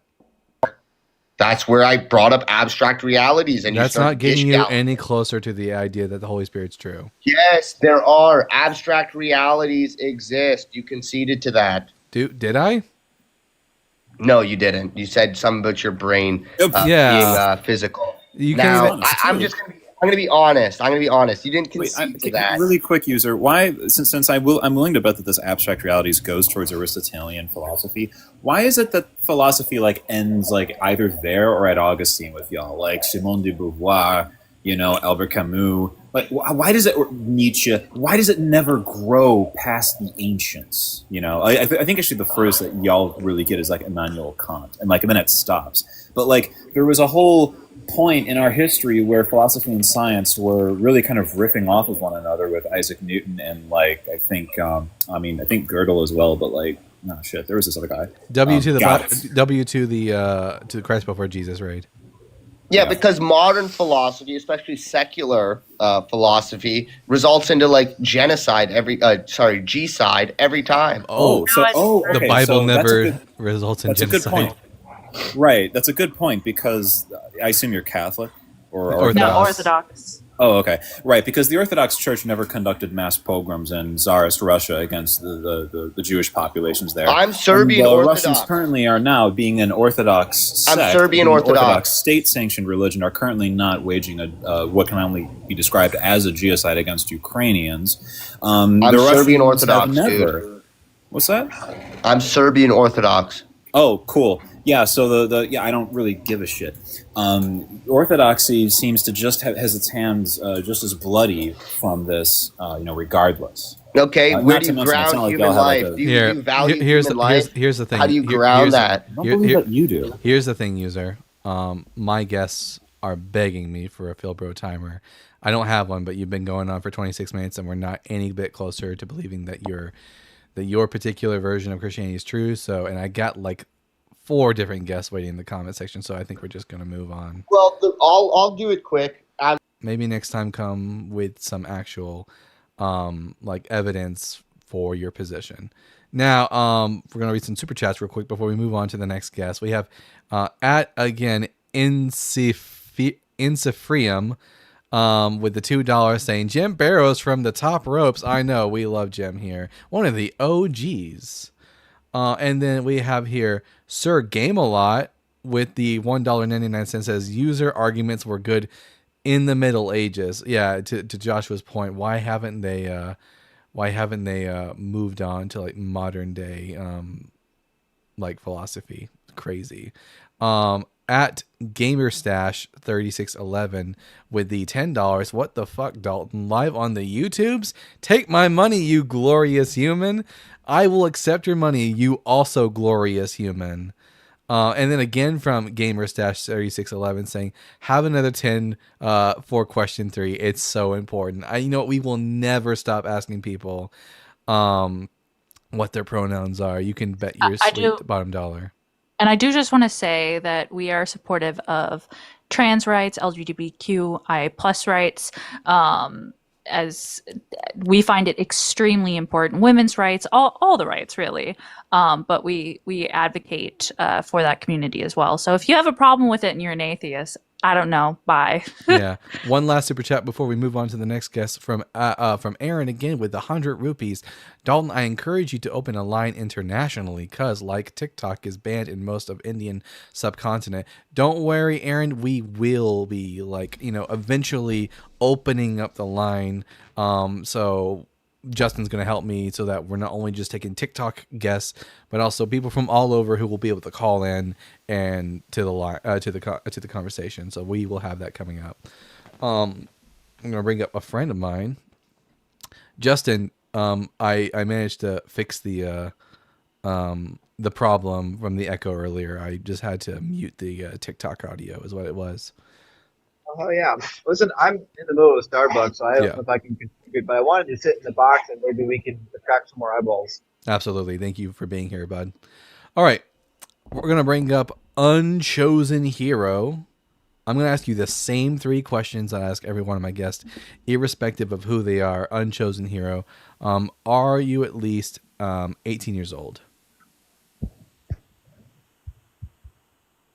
Unchosen? Yes, my bad. I'm sorry. I didn't know I was on here. Yeah. Are you at least 18 years old? Yes, sir. My bad. Okay. And are you a theist or atheist? I am a theist. What kind? Christian. I wouldn't say today's Christian values has kind of been like a little wacky, but historically, Baptist. We can go Baptist. All right. And question number 3, what are your pronouns? He. I'm sorry. All right. Chosen Hero, he, him. I'm Dalton, the Bible guy. I do not believe in the Bible. Chosen, why should I? I don't necessarily have an answer for that, but I want to ask, why do y'all believe in science so hard? And like the fact that like with the government and like scholastic educators have taught us over time that is necessarily true. It's demonstrable. I mean, but there's a lot that's not though, like the explanation of like spontaneous combustion and the God particle and things of like that. Here, Chosen. I'm not a scientist. I have a strong feeling that you're probably not. I like to talk about the Bible on this live. If you want to talk about why we should trust science, my friend Dr. Blitz would be more than welcome to talk to you on his live. I've performed science. I also have performed science. I've been a part of studies. Like, I advocate for science because science is extremely important. And like Dalton said, it's demonstrable. But yeah, this is not the science channel. So why wouldn't faith or the construct of society necessarily, like it's been around way longer. Like we have philosophers like Plato's and these guys. Dude, I'm gonna need you to respect what it is that I've just laid out. I have a hard rule that on this live we talk about the Bible. Okay, so based on the Bible, why is it not true to you guys? Yeah, the Bible's not true because it contains historical errors, contradictions, and also Jesus didn't fulfill a single messianic prophecy. That's why I don't believe it's true. Okay, but then my argument is, what about the historical facts that are in the Bible and that are proven? What about the historical claims of the Bible which are constantly disproven? I'm not familiar with those. I mean, I would like to be informed on that. Sure. Like what? Here's a good question for you. Was Jesus born during the reign of King Herod the Great? No, we don't know his exact timeline. it was taken away from the history. The Gospel of Matthew doesn't make the claim that Jesus was born when King Herod the Great was king of Judea. That is also this is also a Bible that we're talking about after the Geneva Convention and everything. Whenever stuff was taken out, like the Apocryphas and stuff like that. I'm not talking about the Apocrypha. I'm talking about what the Gospels say. I'm saying that there was a full Bible that was handed down to people. There's no such thing as a full Bible.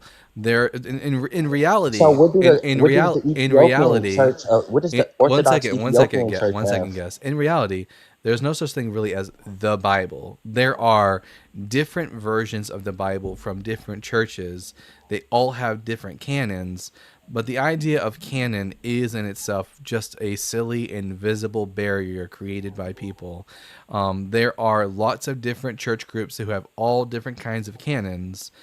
I'm not asking about the differences in the canon, regardless of what church you belong to, whether you're Ethiopian, Catholic, Orthodox, Protestant. Every one of these churches have the 4 Gospels of Jesus: Matthew, Mark, Luke, and John. And my question for you is that, according to those Gospels, was Jesus born during the reign of King Herod the Great? Thank you for the pumpkin. I don't no, he was not. But in the Ethiopian Orthodox text that was not touched or not dissected and added to or taken from. What Ethiopian is there an translation of the Ethiopian Bible, Justin? Yes. I have okay, so I have right here. I have 84 books in this Bible. It is the exact same minus Enoch from the Ethiopian Bible. It's like virtually the same. I don't know what you're talking about. Yeah, I'm checking here, and it says that the Ethiopian Bible does in fact contain the Gospel of Matthew chapter 2 with the mention that Herod was the king of Judea in that time. Wait, I got confused as hell what you're talking about. Y'all just went like 2 different ways of saying like.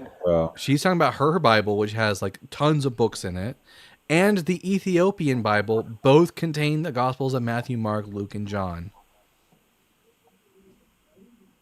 As far as I'm aware, that it just has like the Septuagint, deuterocanonical like text, though, and all of those, and it has like the Bell and the Dragon, like the other letters of Daniel.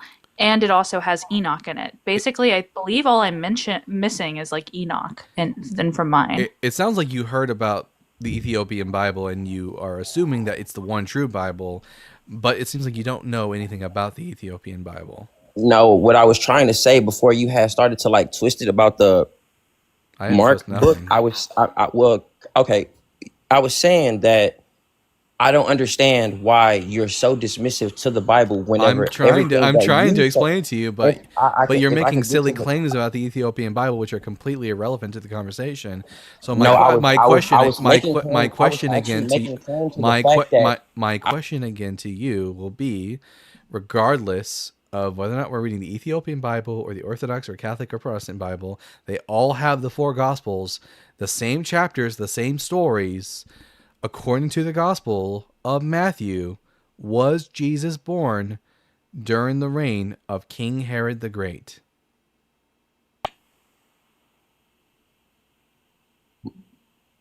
My microphone is tripping. No, I muted it because you wouldn't stop talking. So, according to you cut me off whenever I'm speaking? Because I'm the host. Because I'm the host. Now listen. Well, I feel like that is the gospel. You don't. I don't care. I don't care about the meta of the conversation. You're going to answer my question. According to the Gospel of Matthew in the Ethiopian Bible, was Jesus born during the reign of King Herod the Great? So, are we discussing Jesus, or are we discussing if God is real? Jesus, dude. Come on, man. I know you cannot be this dense. Okay, let me run you through the conversation we've had so far, Chosen. I told you the Bible is historically inaccurate. You asked me for an example. I am now trying to elucidate for you an example of where the Bible is historically accurate. The first step of having this conversation is you answering me honestly the question, according to the Gospels, was Jesus born during the reign of King Herod the Great? And note The Ethiopian Bible says the same thing that the other Bible says in this regard. Okay, and I was saying that yes, but if I was allowed to finish before you had cut me off, was the fact that the Bible has been handed down through different civilizations that have taken from and added to fulfill the purpose that they're trying. Prove that the Gospel of Matthew has been changed when it makes the claim that Herod was the king when Jesus was born. Prove that. None of us sat in the Council of Nicaea back in 1663. Do you have any manuscripts? Do you have any manuscripts to back up your claim? The papyrus P1 actually I think is before the 4th century. Yeah. We have manuscripts of the Gospel of Matthew. Before we have manuscripts of the Gospel of Matthew that predate the Council of Nicaea, and they contain the stories that I'm asking you about. All right. So according to the Gospel of Matthew, was Jesus born during the reign of King Herod the Great? Yes. All right. According to the Gospel of Luke, which again, we have manuscripts that predate the Nicene Council, was Jesus born during the census under Quirinius? I have no idea on that one. I can't fact check that one. Y'all have the computers in front of y'all. Yes, I will. Well, luckily for you, you don't have to just take my word on it. I have a here. You can see it for yourself. Oopsie, didn't mean to push that one. There we go. Here we go. The Gospel of Luke, chapter 2. In those days, a decree went out. You can see it on the screen, guest? Yep. In those days, a decree went out from Caesar Augustus that all the world should be registered. This was the first registration and was taken while Quirinius was governor of Syria. This is about the birth of Jesus, correct? Correct. Now, here's the problem. The census, Jesus cannot be both born during the census of Quirinius and also during the reign of King Herod the Great, because those were 10 years apart from each other historically. Herod was already dead for 10 years by the time that the census under Quirinius took place. This is an example of how the Bible is historically inaccurate. Correct. Okay. Now, the start of the argument, I had said that why is it that you guys can believe in everything else? He wants to do it. Okay. Fine. You understand this? Okay. Fine. Chosen. The answer to your question is the scientific method is demonstrable and actually gives us. No, this isn't true. This isn't even true. Unchosen. This is new information to you. Don't sit here and try to gaslight us. Can I ask Chosen one question? Yes, go ahead. All right, cool. This is going to be a little bit of a digression, but I just want to find where the floor is for you and for the sake of the live so we can save time. Can you tell me what shape the Earth is? No one knows. There you go. Found the floor. Fucking oh, fuck me. I swear I am more efficient than a Prius with this shit. I mean, I would like to point out that there are numerous declassified. Chosen? Do you know what a protractor is? Probably not. Let's see. I absolutely said I did. Okay, cool. So then you know what? I assume you know what algebra and trigonometry is. Can I ask a question? No. You're going to answer Josh's questions now. I actually. Chosen. The things you'll get to do right now is you'll get to answer Joshua's questions. So Joshua, ask your question again to Chosen. Do you know what algebra and trigonometry are? And give him a second because I accidentally clicked on the mic a bit too many times, so he's muted for 38 seconds. Yeah. Fucking conspiracy theorists. All right, Chosen. You can unmute yourself now. Do you know what algebra and trigonometry are? I do. Yes, sir. So you already have an understanding of how basic science works. Do you have you can provide that shows us that there's anything wrong with these two scientific tools? With algebra and trigonometry? Yep. No, I don't. I mean, okay.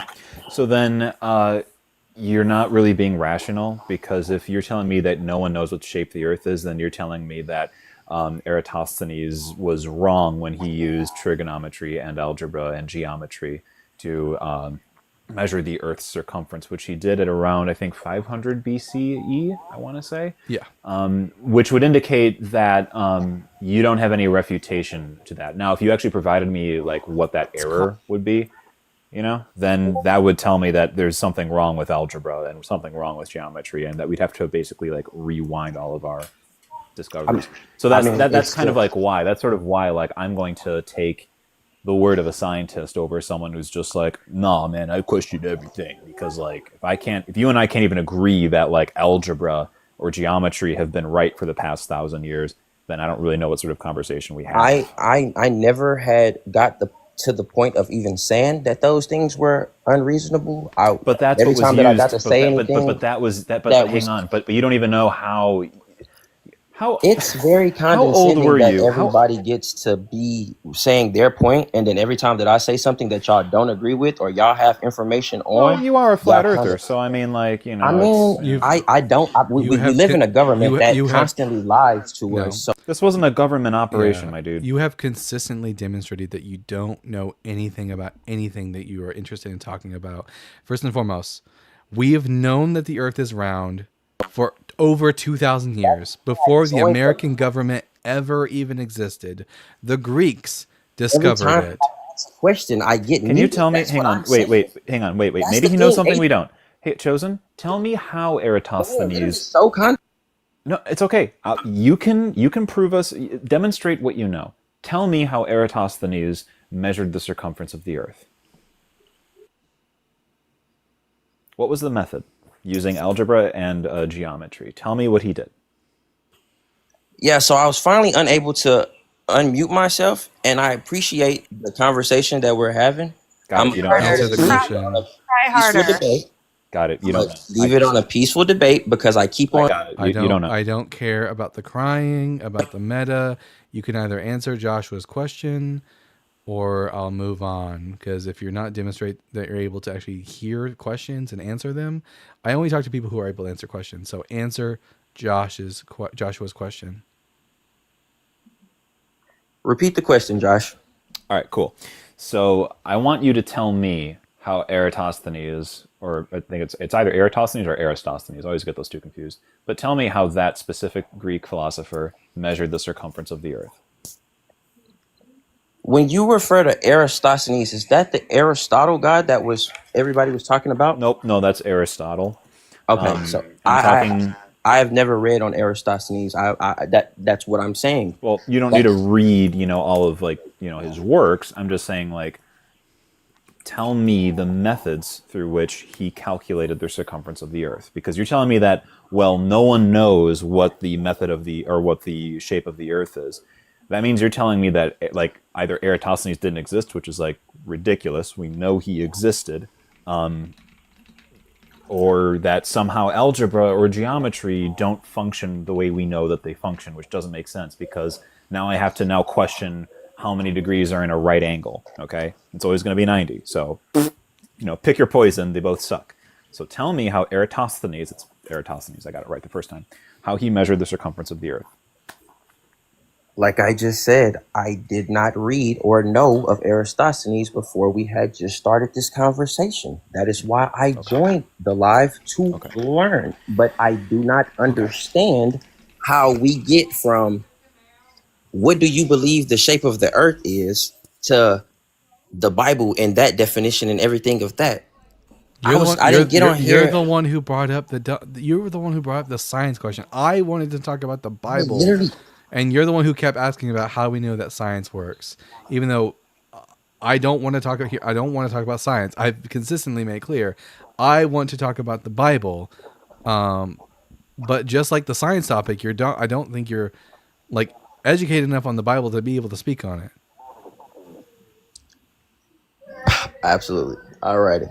And Appreciate you. I'm genuinely sorry. I mean, please go and like read more. You know, like I don't know, revisit your high school history teacher and shit, and ask them questions because like these are questions. This is shit that you like learn in school. So I don't know how you. That's not true. That no Yes, it one's is. ever talked about Eratosthenes in my high Is it school. that no one I don't talked know about what it, high or did you school just y'all not went to. listen? We learned I about. definitely listened. I definitely listened. I highly doubt that. I because- definitely did. No Here, one talked about what. Just here, like this here's is here's why- the thing, Chosen. Here's your homework. Go find my friend Dr. Blitz when he's live. Go and ask him your science questions. That's your homework. Okay, and you go and ask people that have been pilots that say that this. I'm not gonna platform your conspiracy theory shit here. All right, fuck me. All right, I'll drop. You can kick me so that we can have more space for friendlies. all right. Love you, Joshua. Have a good day. Take it easy, man. Bye. Nice to see you. All right, we're gonna bring up before we bring up the next guest. I'm gonna read a few super chats. Let's see. After today's stream, I definitely know what you mean now. I got to get a second screen, Justin.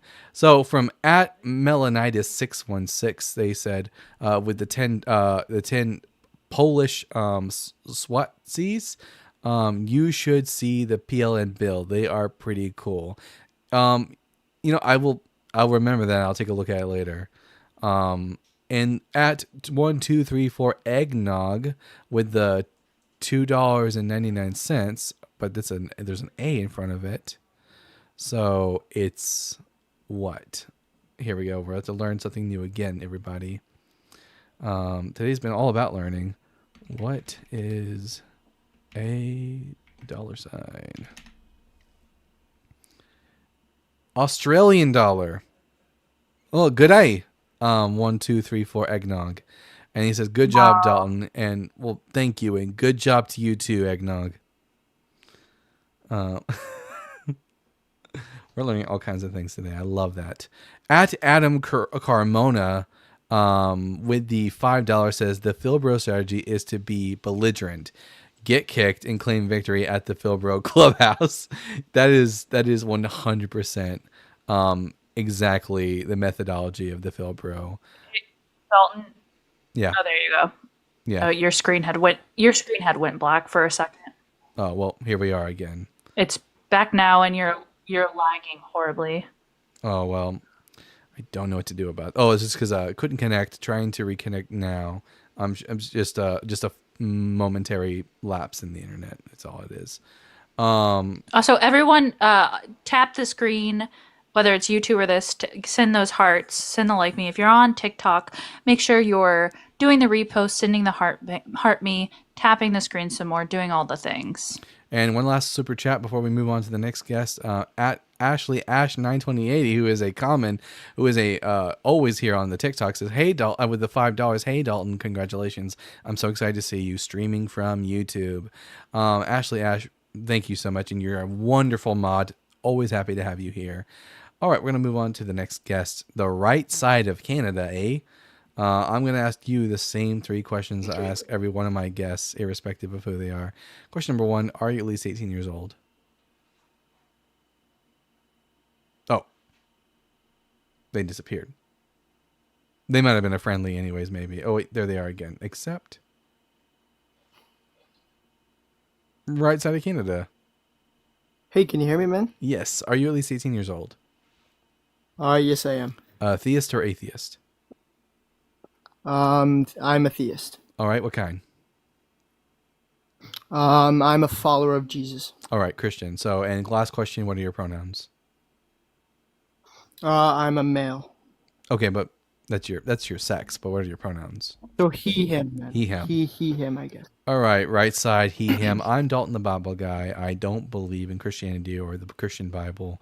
Why should I? I would say because of the historical evidence, biblical and non-biblical. Historical evidence. For what exactly? Because there are some things in the Bible which are historically reliable and some things which are not historically reliable and actually contradict what we know about history. So I think the most important thing would be probably the life of Jesus. and the non-biblical historical evidence that supports that. All right. Yeah, I'm going to bring up the same point that I brought up for the last guest, although he didn't know the Bible well enough to actually get through the conversation all that well. Right side, was Jesus born during the reign of King Herod the Great? Yes. All right. When did King Herod the Great rule? I don't know his exact start. I know his rule ended around 4 BC, Correct. I believe. It was his rule lasted from 40 BCE to 4 BCE. Correct. Was Jesus born during the census under Quirinius? No, he was not. He was not.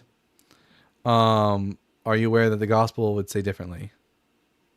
I'm aware that the Gospel of Matthew was written in a different perspective than the Gospel of Luke, right? Perspective, but does the Gospel of Luke make the claim explicitly that in those days a decree went out from Caesar Augustus that all the world should be registered? This was the first registration and was taken while Quirinius was governor of Syria. So what is that proving? I'm misreading here. So do you agree with the Gospel of Luke that Jesus was born during the reign?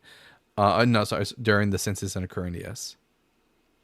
So one thing quickly, just that I want to point out is the Gospels are biographies, right? So they aren't historical reports.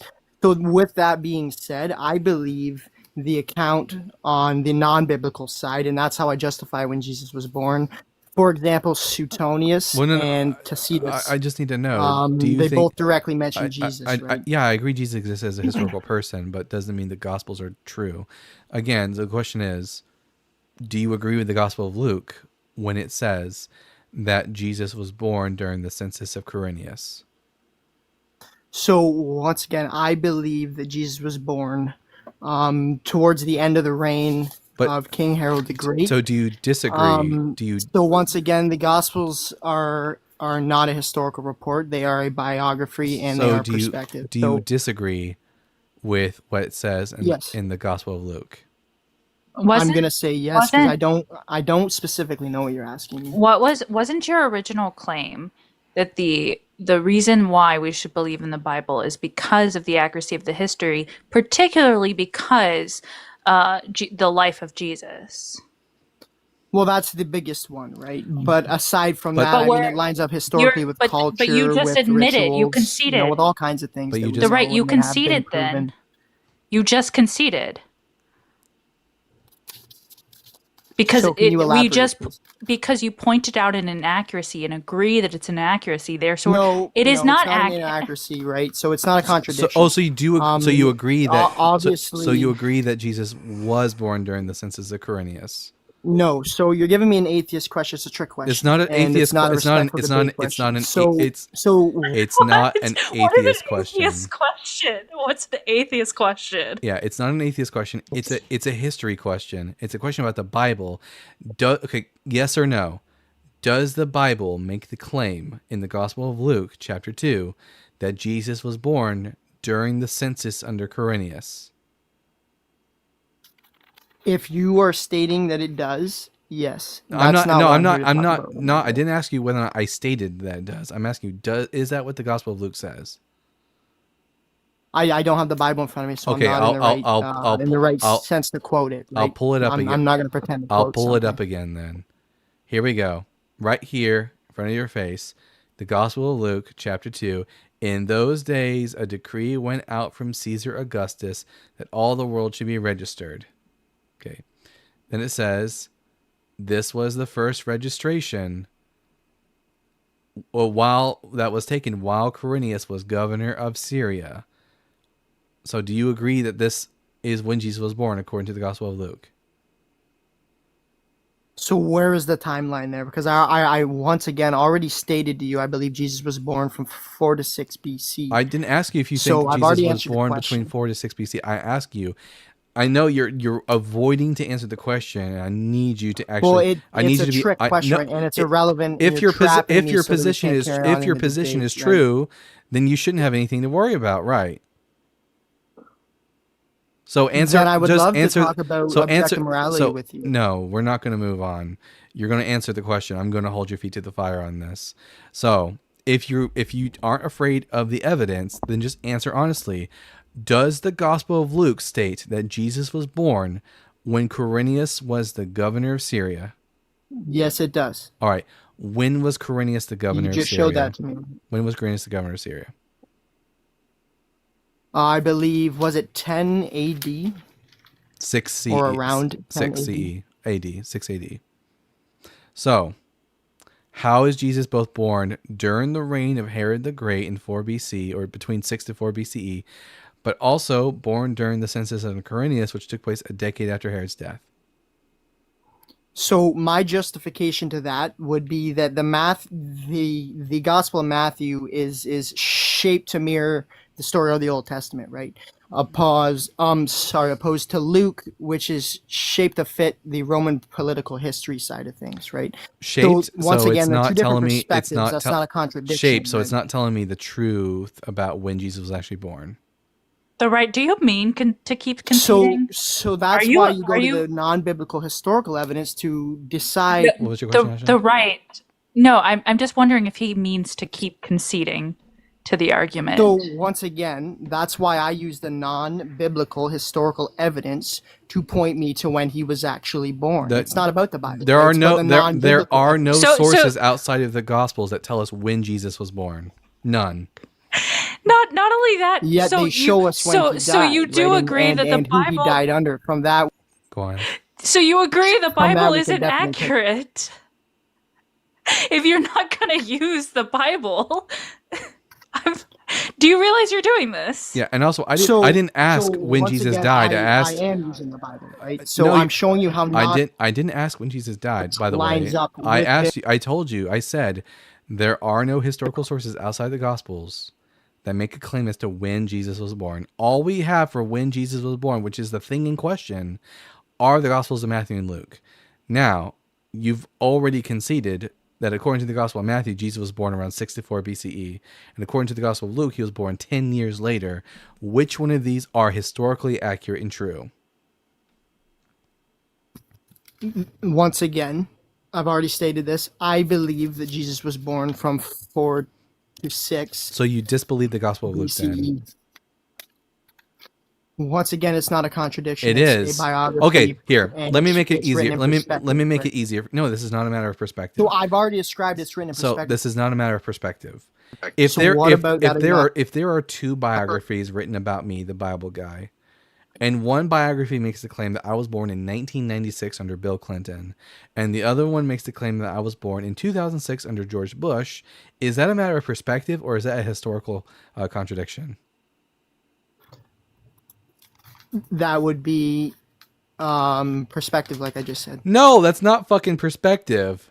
That's would be, not right? that's not perspective. That's a historical Are they contradiction. historical reports That's or not are they no. biographies of A your life? perspective would be two people sitting at the same event. Can you define a biography, please? Yeah, a bios or a modern biography or ancient biography. Can you define a biography, please? Yeah, if we're talking about ancient Rome, a bios is like the recounting of the careers of certain historical individuals, and sometimes it No. mentions What their do birth. we define? Why are we talking about a biography? Yes. Why are we talking about modern biographies when we're talking about the Gospels? Because you're telling me it's not written in perspective. You're not claiming modern it's a biography, but then you're also claiming it's a bios. historical report, and they're not the same thing. It's a bios. It's meant to tell us about the life of Jesus of Nazareth. Either the Gospels are correct, and Jesus was born at two different times in history, or they're not correct, and either one's wrong and the other one's true, or they're both wrong, but they both can't be right.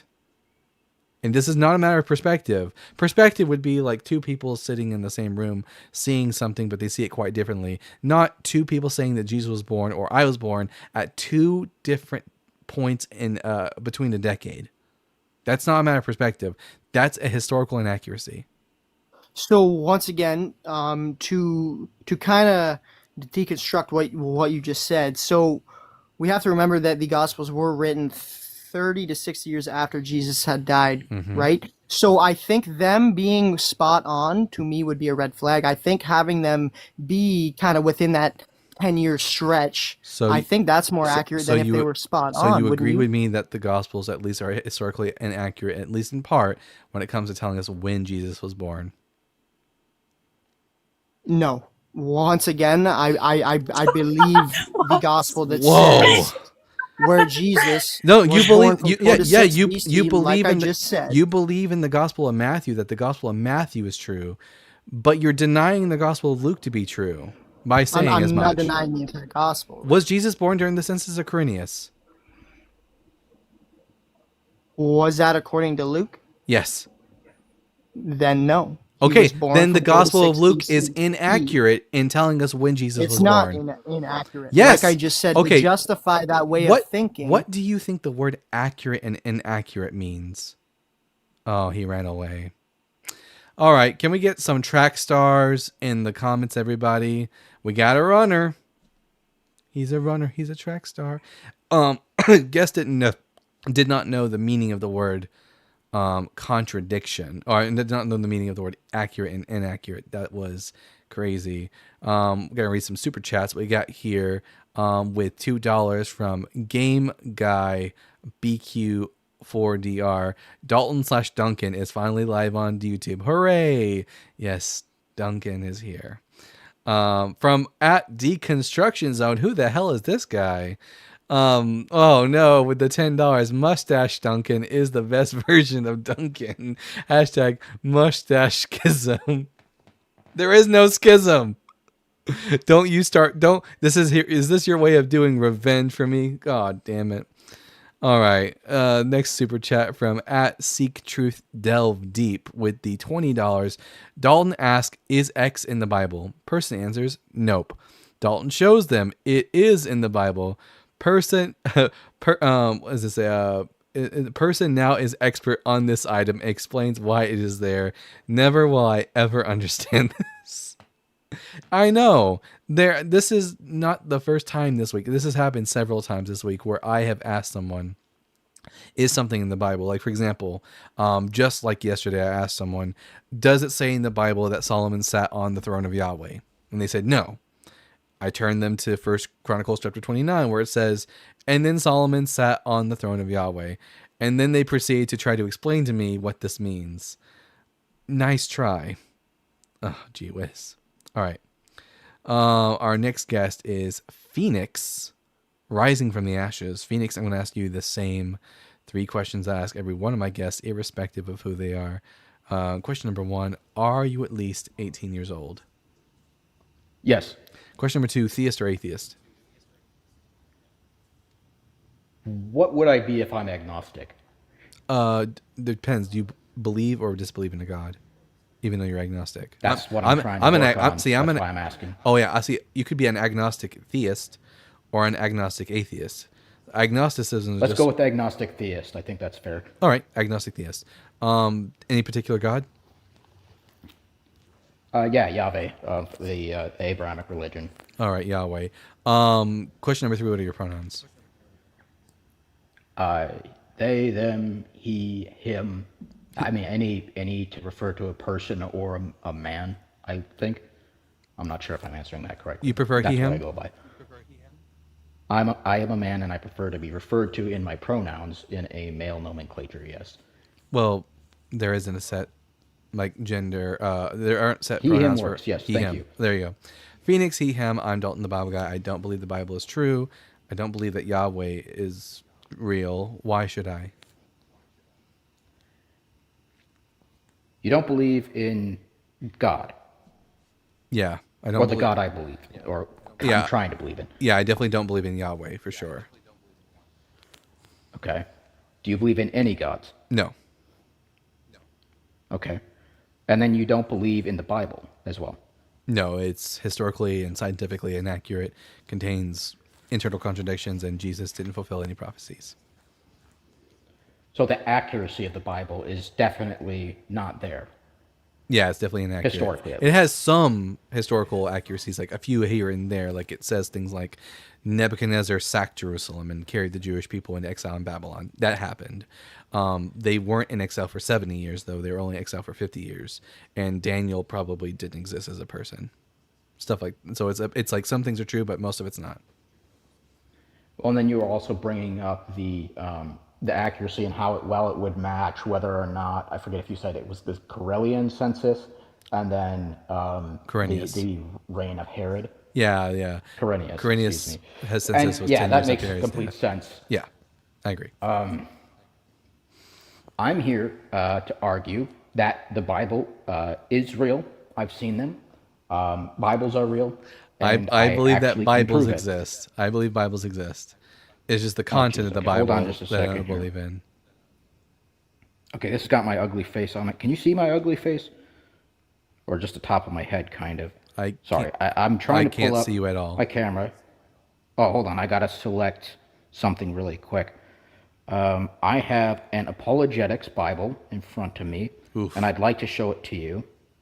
I'm sorry. If you do have any questions in the meantime for me, that's fine. So I'm more of a follower of the concept of Spinoza's God. Are you familiar with it? Yeah, but Spinoza didn't believe in Yahweh.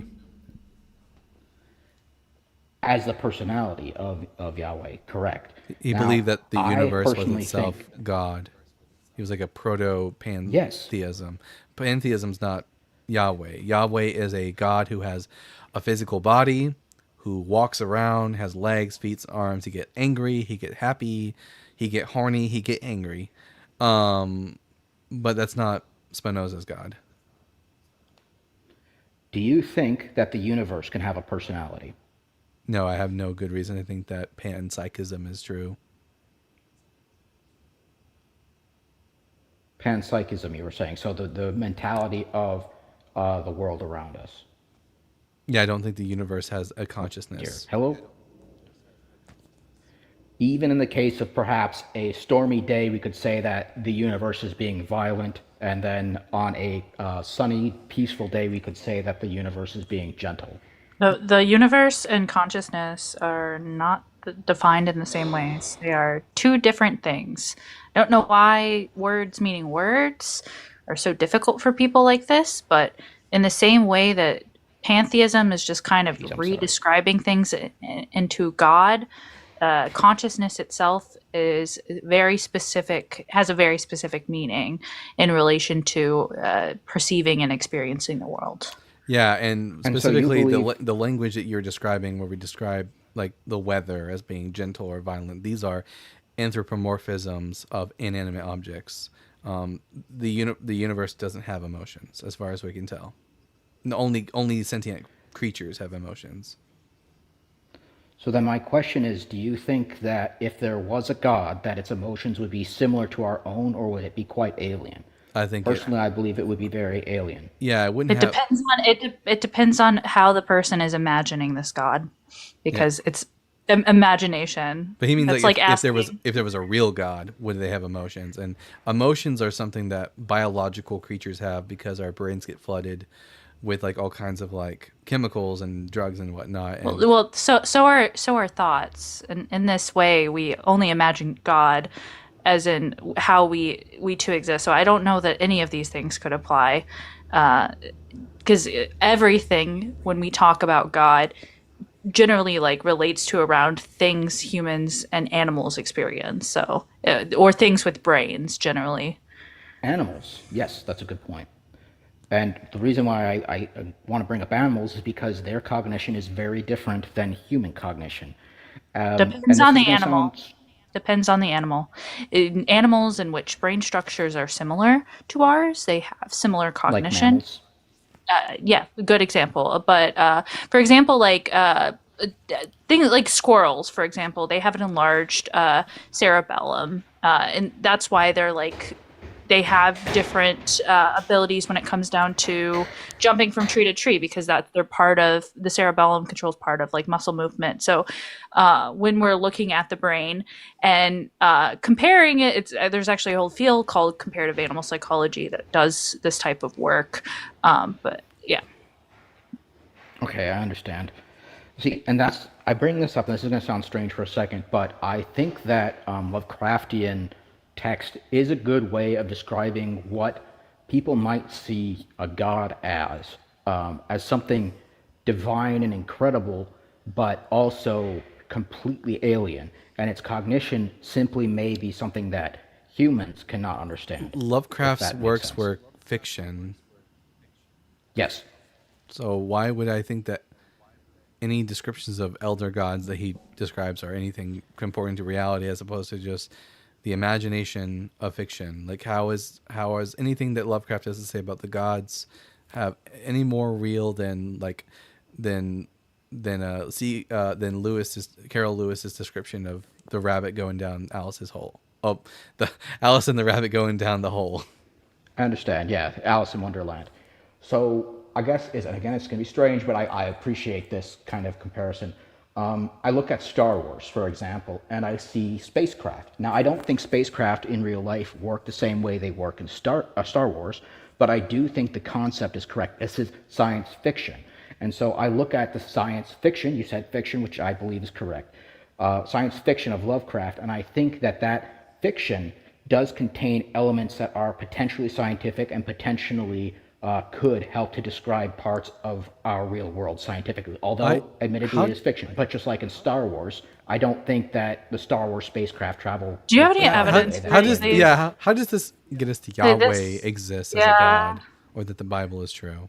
Similar to the way Yog Sothoth would, or other Lovecraftian quote-unquote gods. Lovecraft is also Lovecraft is fiction. So if you're going to use Lovecraft as an example, then I'm going to say Yahweh is fiction. He doesn't exist. Okay.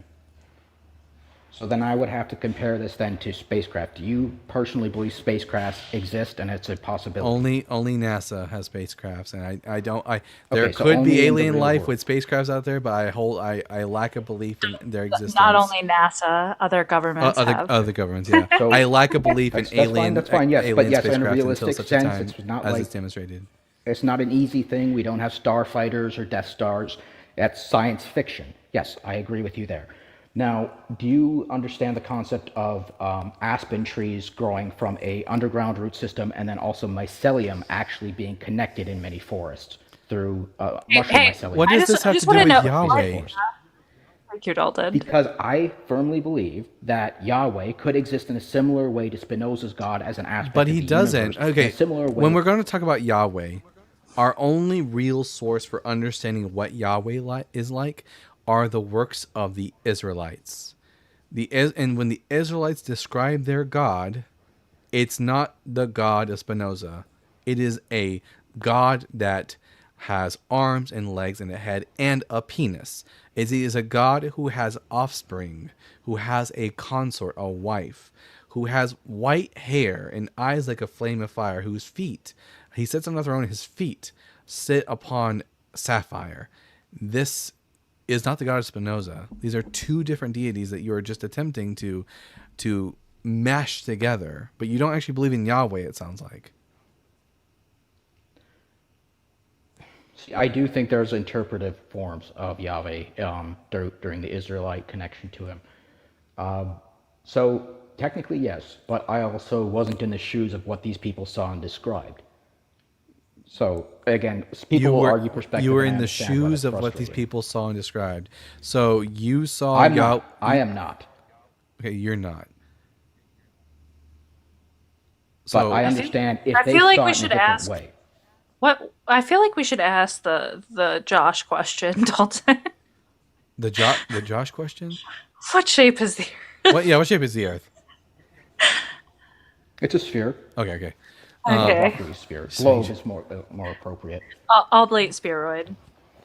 Yeah, but okay. This because it does have if like mountains. if I accepted if I came to the conclusion that Spinoza's understanding of God was real, I wouldn't believe in Yahweh because those are two different deity conceptions. Comparing pantheism to like monotheism. Well, not even monotheism. The ancient Israelites Or something similar to monotheism. No, they were the ancient Israelites were polytheists. So, but their God was like Yahweh is no different than Baal or Mot or Chemosh or any of the other ancient Near Eastern gods. He's the same as Marduk. So when people prayed to Baal, there was a consequence for it, whereas Yahweh, I mean, you can have consequences for Yahweh. But I mean, there was no more or less a consequence. But it's part of that pantheon, right? There's no more or less a consequence for praying to Baal as there is Yahweh, because really what happens is that people pray, and the rate What at was which Baal's first commandment compared to Yahweh's first commandment? Yahweh's first See, Baal didn't necessarily have one. El? Well, now we're talking about El, which is a different deity. Okay, I'm talking about specifically Yahweh, and Yahweh. This is where the commandments came from, and then he said, "Worship no other god except me." Yeah, he Well, was by Exodus 20, it was El Shaddai was then So there's a difference known there. as Yahweh. Yeah, because what basically happened is that previously, the Hebrew there was a. Oh, I'm sorry, I have to cut in. Mike Green said this dude is MAGA. No, thank you. I mean, I do want America to be a wonderful country, but I don't support No, that's fine. horrible That's things. fine. Sorry, Just I'm ignore the paying comment attention to section. the comments. WU though for that. But like at the same time, there was a council of gods in which El Shaddai and his wife sat on the top, and there were 70 sons, so there's 72 gods. And prior to this, they had, in what we know is from Exodus 63, where Abraham, Isaac, and Jacob did not know God according to this verse by Yahweh. And so by this time period in Exodus, he would have been Yahweh, and the God changed to the Most High. So that is why that Exodus 4-5, that he's a jealous God punishing children from the inequity of parents to the third and fourth generation, is being said, is because he is being moved. And this is, Dalton, help me remember why this is the case. It was during the Babylonian exile, I believe. Babylonian exile is what. Hey, yo, check this out. I'm sorry. Proof: Bibles exist. Apologetics version. It's a study Bible for students, and first book of the Bible, Genesis. So proof that Bibles are real. That's what I want to bring up. We agree that They're real. Bibles exist, Whether but you believe the it or not, I content of have the one. Bible isn't true, and you don't actually believe in Yahweh. You believe in Spinoza's God. The writing's real. There's some writing here. It's in English. Anyways, I'm convinced he was a troll. There's no way. I don't know. Anyways, I'm gonna read some super chats now. I hope that all the rest of y'all were just as tired of that as I was.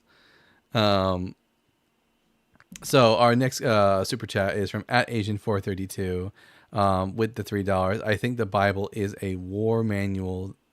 Is a war manual than theology. It's more of a war manual than theology.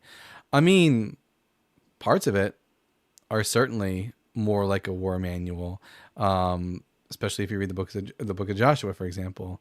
Now, the Pentateuch has lots of rules on how one goes to war, but that's only a certain part of the Bible, so we have to remember that. But yeah, parts of the Bible definitely are a bit of a war manual.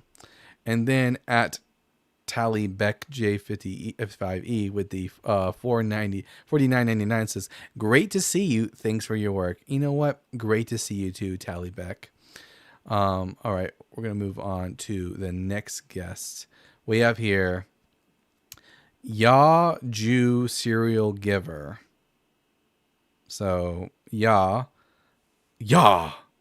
I'm gonna ask you the same three questions I ask every one of my guests, irrespective of who they are. Question number 1: are you at least 18 years old? Yes. Question number 2: are you a Bible believer? Yes. And then question number 3: what are your pronouns?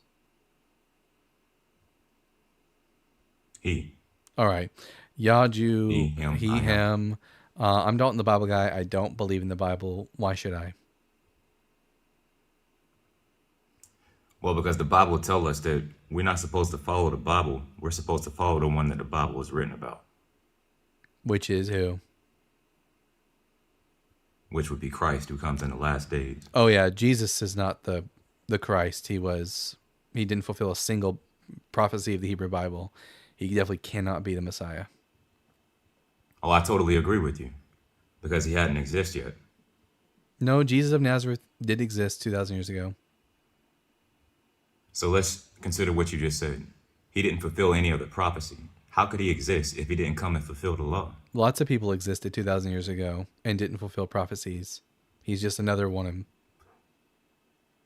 Right, so that means he's not the one. Yeah, there is no one. There is no Messiah, as far as we can tell.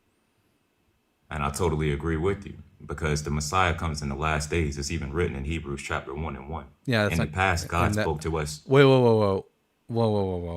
You just quoted the book of Hebrews to me, which is the New Testament. The New Testament makes the book of Hebrews makes the claim that Jesus was the Messiah. Okay, do you accept that claim from the book of Hebrews? Jesus is the Messiah, but what I'm saying is, but he's not. This Christ figure. Christ and Messiah are synonyms. What I'm saying. So if you allow me to explain, please. Christ is someone who comes in the last days, not in the past 2,000 years ago. We've been deceived to think that this Jesus figure existed, and this is why everybody is. Why are you quoting to me the book of? Why are you quoting to me the book of Hebrews if you don't think Jesus existed? Well, because in this scripture, it's written in the past, God spoke to our ancestors through the prophets who wrote the prophecies. But in these last days, he speaks to us through the Son of Man. Yeah, from the perspective of the author of the book of Hebrews, they were living in the last days. They thought they were in the last days. And the son that they're talking about was Jesus of Nazareth. So do you believe the last days was 2,000 years ago? No, the author of Hebrews was just wrong. Well, what if our understanding of these writings was wrong? I think your understanding of these writings are wrong. Mine's not. The author of the book of Hebrews thought he lived in the last days, and he thought Jesus was the Christ, and that he fulfilled prophecy.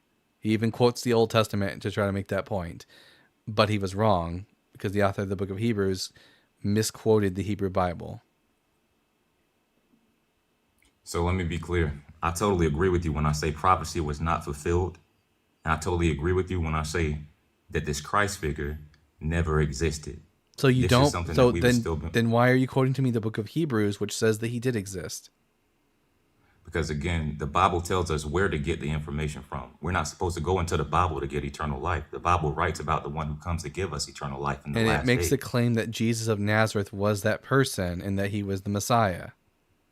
And that's not true. See, okay. A prophecy is a word or prediction given by a prophet of the future. Exactly. Not a history story, how we've been given the Bible. Prophecy is speaking of things that are to come. In the Hebrew Bible contains prophecies about the Messiah that Jesus didn't fulfill. The New Testament, including the book of Hebrews, makes a claim that Jesus was the Christ and that he fulfilled prophecy. Well, we know prophecy hasn't been fulfilled, or else the world wouldn't. So the book of Hebrews is wrong then, and you shouldn't be quoting it as a source of truth. No, it's not. No, because does the book of Hebrews make the claim that there are passages of the Old Testament that spoke about Jesus? Correct.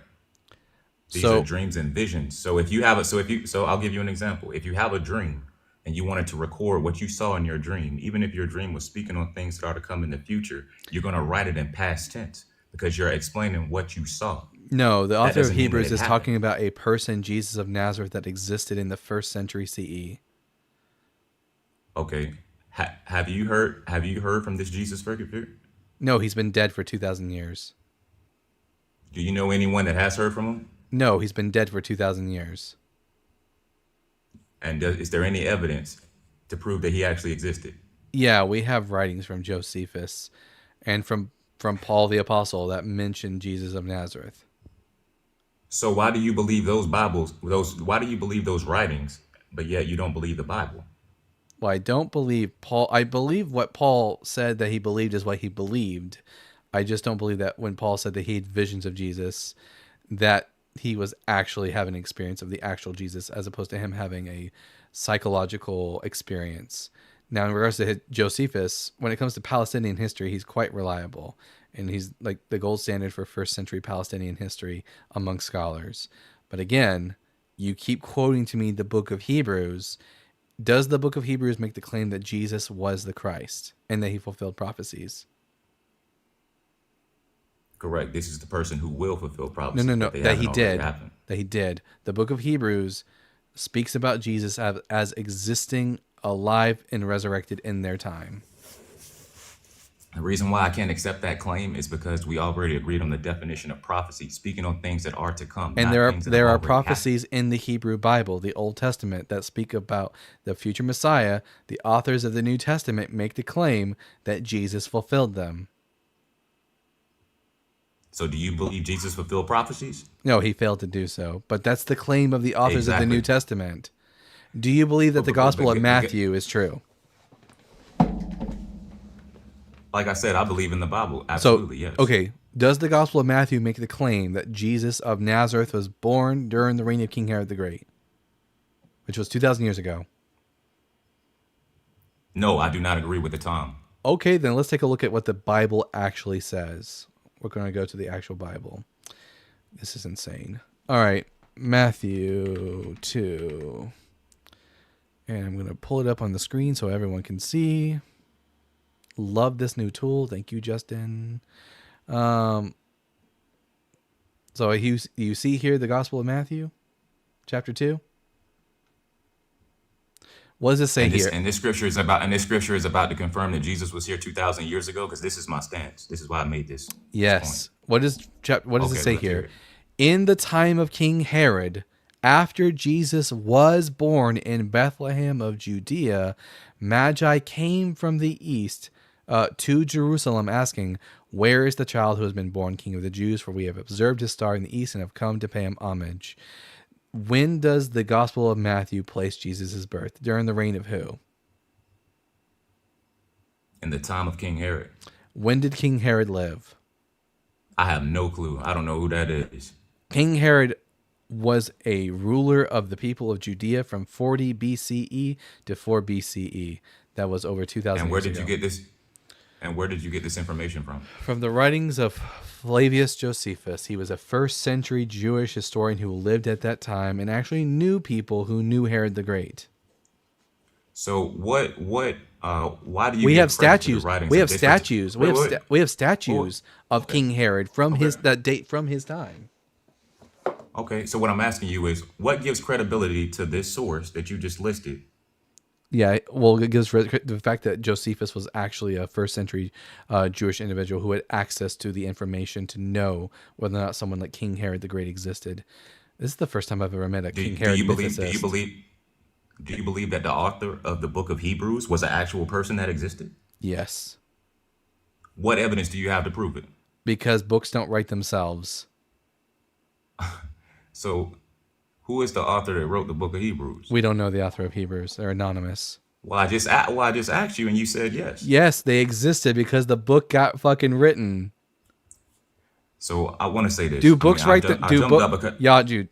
I know, I get it. You're a BHI and you have really weird beliefs about the Bible. Do you think books write themselves? no, people write books. All right, so the person who wrote the book of Hebrews existed 2,000 years ago. Even though we don't know who wrote the book, they existed, right? Oh, correct. Prophecies were written by prophets. Okay, sure. Completely unrelated to what I just asked you, but yeah, sure. Well, it is a prophecy that we're reading, and they're written by prophets who were given The book dreams of and visions. the book of You don't Hebrews. agree with The that? book of Hebrews is not a book of prophecy. You don't know how to So distinguish you between believe prophecy that? and other texts. Oh yeah, we already agreed. Examples of Prophecy is speaking prophecies on would be like the future book events of that are to come. the book of Hebrews does not contain prophecies about the future. So my understanding is the entire Bible is a collection of prophecies. No, some parts of the What is Bible. your stance on the Bible? The Bible is a collection of various books, some which are prophetic in nature, and some which are poems, and some which are histories, and some which are epistles. Okay, so why is it written in the Bible that no man in heaven, nor in earth, nor under the earth could open the book? That's from the book of Revelation. That is a prophecy, although it's nothing in the book of Revelation ever came to pass. So how is it that we're able to go into the book and get understanding without the one who unseals it? You don't get I do not think that you get understanding from the book. Exactly. I totally agree with you because the book is not what we're supposed to follow. We're supposed to follow the one I that don't the follow book is written books. about. I don't follow books. If someone's going to claim that the Bible is true, I'm going to go to the Bible and see what it says and test the claims of the Bible. Am Well, I in the? Is can this? we go to John chapter 5 and Are we So in? The, why- are we in the Twilight Zone right now? What the fuck is going Why on? is he's still up here when your prompt says, why should I believe in the Bible? And he's telling you not to believe in the Bible. No, he's telling me to No, I believe in the didn't say Bible. that. He just has a bizarre, a bizarre understanding of the nature of the Bible. Okay, so there's a verse in John chapter 5, verse 39, which clearly explains what I'm saying. Jesus And fucking maybe Christ. perhaps this will make more sense. Fine. I'll pull up John 5. Jesus Christ. I mean, if you're getting aggravated, we don't have to. You know, I No, didn't it's wanna not interrupt your aggravated. live. I'm I just, thought you wanted to have a I'm not conversation. I mean, aggravated. you cursing. I'm just disappointed. You were a lot more chill. I'm just earlier. disappointed in you is all. So, John chapter 5. You're Chapter 5, verse what? Man, all right. Chapter 5, verse 39. All right. You search the scriptures. This is Jesus speaking to the Pharisees. You search the scriptures because you think that in them you have eternal life. It is they that testify on my behalf. Yeah, Jesus was wrong. The Old Testament doesn't testify about Jesus. All right. So my point is, people think that they go into a book and that they found the truth, but the book only testifies the one who comes with the truth. And if you read verse 40, The book it says, doesn't- "Yet you refuse to come to me When to have when life." when Because when, people go when to it the says book. when it says scriptures here in John 5:39, this is not a reference to the entirety of the Bible as you have it. It is a reference to what you would call the Old Testament, or what scholars would call the Hebrew Bible. Jesus is talking to Pharisees. He's talking to them about their scriptures, the Hebrew Bible, and says that you think that the scriptures, the Hebrew Bible, brings you eternal life, but no, they testify about me. But this is false. The Hebrew Bible doesn't testify about Jesus. So where did you get your understanding about the Bible from? I get my understanding of the Bible from doing research on the history behind the Bible, on the language of the Bible, languages of the Bible, reading Hebrew, Aramaic, and Greek, and from actual historical critical scholars of the Bible who have done, like, looked at the primary sources. So why did the book warn us to lean not to our own understanding, but trust in the Lord with all our heart? Because the author wants you to not think for yourself. That's a thought-stopping Bible verse to get you to not actually lean upon the idea of critical thought. Instead, lean on God's understanding. It's very similar to other verses that say things like, God's ways are higher than our ways, or blessed is he who believes without seeing. These are verses which are intended to get you to actually stop thinking critically about what the Bible says. So what good does it do for us to have an understanding of the book? How does this change the world just because we know what verses? Yeah, because you what can does this do come you for can come mankind? to a conclusion about whether or not the Bible is true or not true, and based upon that, you can move your life in accordance with the information. Like, for example, I'm not going to go around stoning people just because they're gay because the Bible says so, because the Bible's wrong about saying that. The Bible's wrong when it says that women are meant to be subservient to men.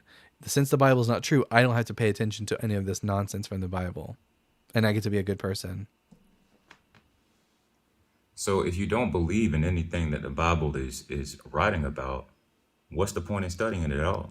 Yeah, to talk to you people about it, talk to believers about the Bible. When it comes, I'm trying to help you become more knowledgeable about what the Bible actually says, so that you can make a what's the word I'm looking for? A educated decision about how you want to live your life and whether or not you're going to be a good person, or whether or not you're going to let the Bible dictate how you act and therefore be a bad person.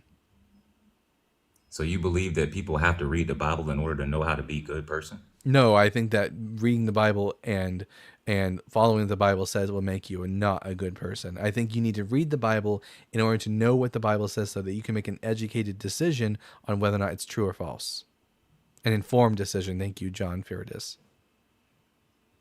So basically you believe that the Bible was placed here for us to make an informed decision as to whether or not it is true or false. No, that's not the purpose of the Bible. The Bible was written by assortment of different men over a long period of time who had their own, each of them having their own theology about God and his message for humanity. And the church collected those works and brought them together to form what we call the Bible in order to propagate their specific dogma. I'm telling you that even though that's the purposes of the Bible, that you should think critically about what the Bible says instead of just believing what it says. Face blank. I totally agree. In fact, historians have wrote in depth about the origins of this text. These prophecies, these manuscripts, they came during the siege of Magdala in 1868. No. Which was the capital of Abyssinia. No. Oh yeah, Great Britain has already admitted No, it. there's nothing. They've already There's admitted nothing. that this is Where does the Bible mention Great Britain by name? So okay, let me explain again. The Bible was translated. I can read scrolls. I can read the original language. Where does the Bible mention Great Britain? What was the original? What do you for the Old the Testament original language was? Hebrew, Aramaic, and for the New Testament Greek. No, because the Bible originated in Ethiopia. The original language No, it did was not. Ge'ez. No, it did not. The Bible was written in Europe in the ancient Near East, not in Ethiopia. We don't have any evidence. Are you familiar with the? Am I familiar with what? Are you familiar with the Solomonic dynasty or the throne of David that exists in Ethiopia? No, there is no throne. There is no Solomonic dynasty in Ethiopia. There's a claim. I encourage you to do. I'm familiar with what the Ethiopians claim about the Solomonic dynasty. I just don't believe them. The dynasty. Are you also aware? The dynasty of Solomon passed on from David to Solomon and onward through people like Ahaz and Hezekiah and Josiah and Zedekiah. And Zerubbabel, onwards, and they existed in the region of Judea and the Galilee until the Romans expelled them after 70 AD. Brother, I'm sorry, Dalton, this empire that I'm referring to existed all the way up until the mid 1900s, with Haile Selassie being the last one on the throne. King Menelik interacted with Theodore. Haile Selassie was not a descendant of King David. You have no way of verifying that. What I'm saying is this throne existed in Ethiopia. Prove and King Menelik. Prove that Haile Selassie was a descendant of King David. I'm waiting. I never said that Haile Selassie was a descendant of King David. That's the only way you can be an heir to. That's the only way you can be an heir to the throne of David, is if you're a descendant of King David. And he was not in line to be a direct successor. He got it by default. No one. You don't. Shortly after him, because when Italy prove prove that his predecessor was a descendant of King David, or that anyone who preceded him was a descendant of King David. We don't know about who actually is or is not a descendant of King David after the post-exilic period of Israel. Okay. So are you familiar with King Menelik and his interactions with President Roosevelt, Theodore Roosevelt? No, I study biblical history. I don't study modern history. Okay. Well, perhaps next time we can have a more in-depth conversation about this, but this is a real-life occurrence that happened. There was posters written about this in the Washington Times. I'm sure. And now this is information that's actually being made available. So there's the kings in Ethiopia. So just to be clear, you don't have any reason for me to actually believe what the Bible says. Well, like I told you, no, because you're not supposed to believe the book. You're supposed to believe the one that the book is written about. No, because you don't know anything about the one that the book is written about without reading the fucking book. And the book is not accurate. I don't believe in the one that the book is written about, Christ, because Jesus was not the Christ. And you don't seem to understand what that means. No, don't say exactly. Because if you tell me to believe in the one that it's written about, that's Jesus of Nazareth. No, what I'm saying is believe in the one that was prophesied to come in the last days. Okay, that person, according to the New Testament, is Jesus of Nazareth, and the New Testament was wrong. No, according to the New Testament, that person had a name written that no one knew but he himself. No, the Revelation New 17 Testament. and 12. No, the New Testament says that that person was Jesus of Nazareth. Have you ever read the New Testament? Not the entire thing, no. I suggest that Have you? next time you want to come up and debate about the Bible, that you actually read it first. I'm not debating with you. I agree with you. It's just for No, some you don't. reason you're not You understanding where I'm coming you from. don't agree with me. You're extremely confused about what the Bible actually says. You keep saying So you're things not- that you keep quoting passages from the New Testament, yet you haven't read these books. Like when you So quoted how me do I know John what they chapter, say if I haven't read them? you don't know what they're saying. When John chapter 5 verse 39, who was speaking and who are they speaking to?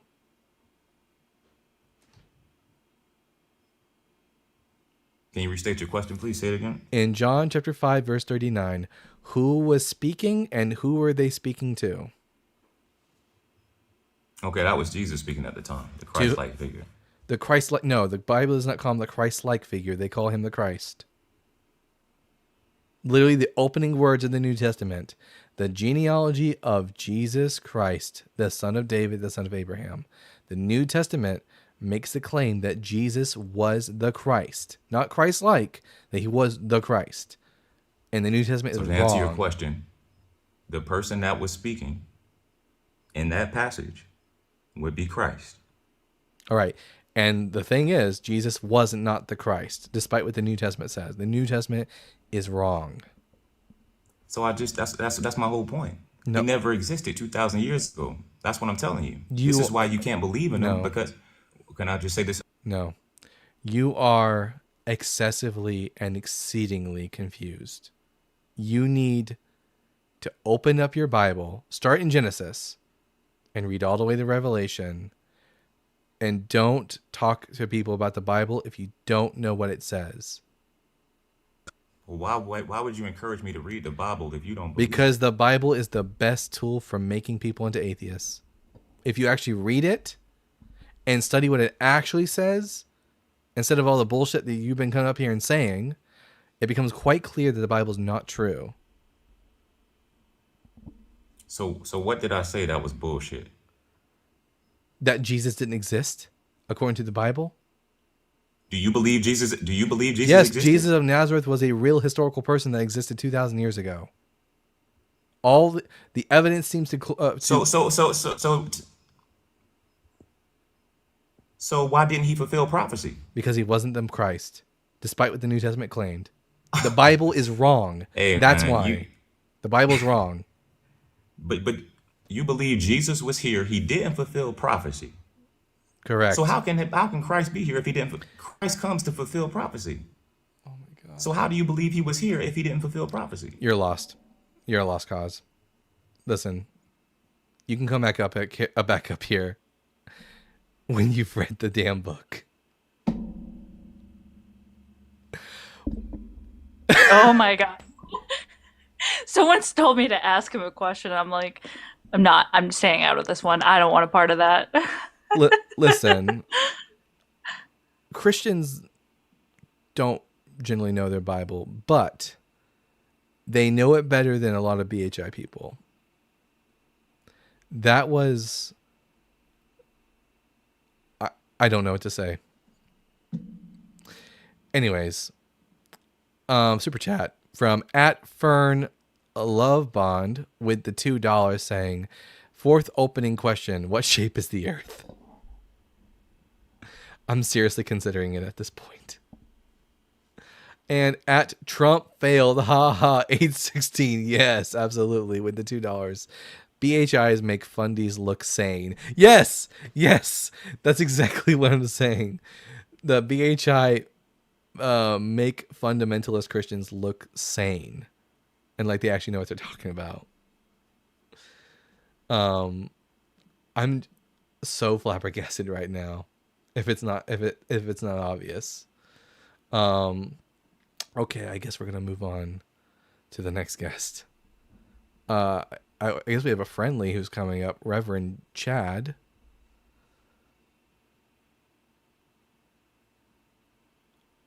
Israel, I don't know where Chad went, but Israel Yaju 7600, which is probably another Black Hebrew Israelite, said he believes in Jesus Christ of 2,000 years ago, and he's not an atheist. No, I believe Jesus of Nazareth from 200 years ago, who wasn't the Christ, and I am an atheist. You're just an idiot. All right. User 304. Oh yeah, I got you, Reverend Chad. You're good. User 304. I'm going to ask you the same 3 questions I ask every one of my guests, irrespective of who they are. Question number 1: are you at least 18 years old? Yes. Question number 2: are you a believer in the Bible? Yes. And then question number 3: what are your pronouns? He, him. Yeah, what are your pronouns? He, him. All right. User 304, he, him. I'm Dalton, the Bible guy. I don't believe in the Bible. User 304, why should I believe in the Bible? I believe the Bible is historically accurate. Actually, I had a debate yesterday with Deconstructions on below. He brought up some scientific inaccuracies to the Bible, and like for example, do a certain animal chew the cud, right? Yeah. And I just want to... There are certain animals in the Bible that are said to chew the cud that don't chew cud. That is correct. Yeah, I just want to address that, saying that they just, some of them are pseudo chew the, they're considered like they seem like they chew the cud, but they don't. Like they make the motions. So the Bible is wrong. I agree. What shape is the Earth? I mean, the shape? Yeah. It's technically a sphere, but it's not a perfect circle. Not a perfect sphere. I'm glad that you agree that the Earth is a sphere. Sadly, like the chewing of the cud, the Bible is scientifically inaccurate on this point too, because it makes the claim that the Earth is flat. Where? Isaiah chapter 40 verse 22 says, "Hayoshev al chug haaretz." He sits upon the circle of the earth. The earth isn't a circle; it's a sphere. I mean, it can be interpreted as like the earth in like a 2D. Like, is it referring to the earth? Yeah. He sits upon Hayoshev, he sits al chug upon the circle haaretz of the earth. He sits upon the circle of the earth. He refers to the earth as being a circle, not a sphere. And the Hebrews had a word for sphere, being the Hebrew dor, spelled dalet vav resh, but the author of Isaiah 40 verse 22 chose to use the word chug, which means a flat circle. Yeah, but the book of Isaiah is commonly known as a prophetic book. It doesn't really use literal languages. So the earth is only symbolically a circle? How is it symbolically a circle? I don't think the Jews were referring to the earth. Like they don't literally think what? Their God sat on top of the earth.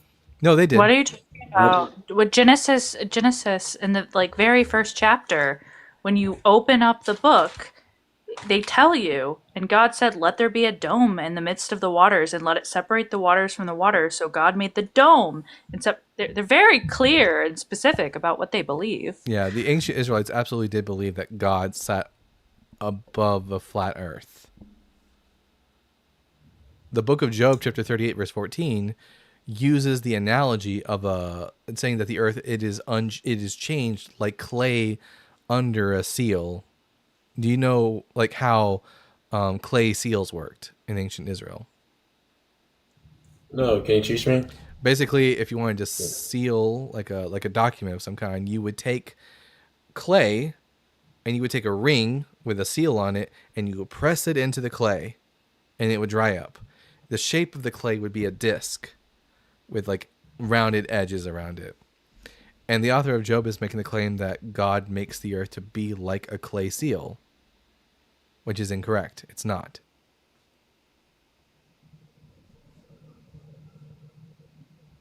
I mean, it doesn't specifically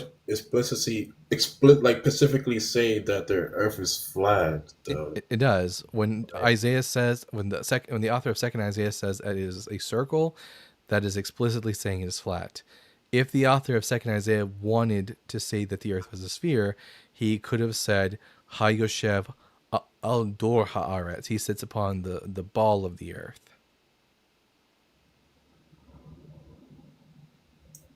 Okay, well, I don't really think the Bible is the scientific document for us. I agree. Not really a fundamentalist. But I wanted to go on the Gospels and Could the you historical. could you stop messing with your mic, please? Doing whatever you're doing. It is really bugging my ears. Same. I just want to go on. I just want to argue for the historical reliability of the Gospels. Sure. What time of day was Jesus crucified?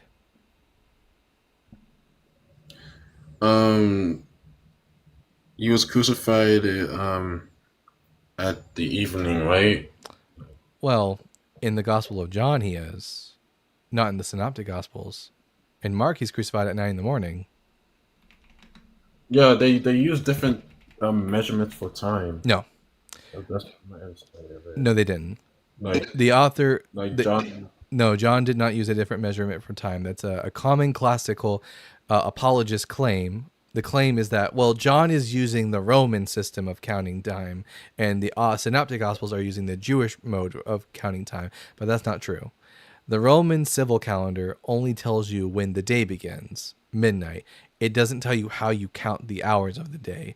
The Romans, like the Jews, started counting the day at around 6 in the morning. So for the Romans and the Jews, if you said to them, such and such a thing happened at the 9th hour, everyone understands that to mean 3 p.m. universally, whether you're Jewish or Roman. So no, when the Gospel of John says that Jesus was crucified after his trial with Pontius Pilate, which took place at the 6th hour, which is about noon, and the Gospel of Mark tells us that it was in the 3rd hour, which is at 9 a.m., this is incorrect. One of them's going to be correct at least.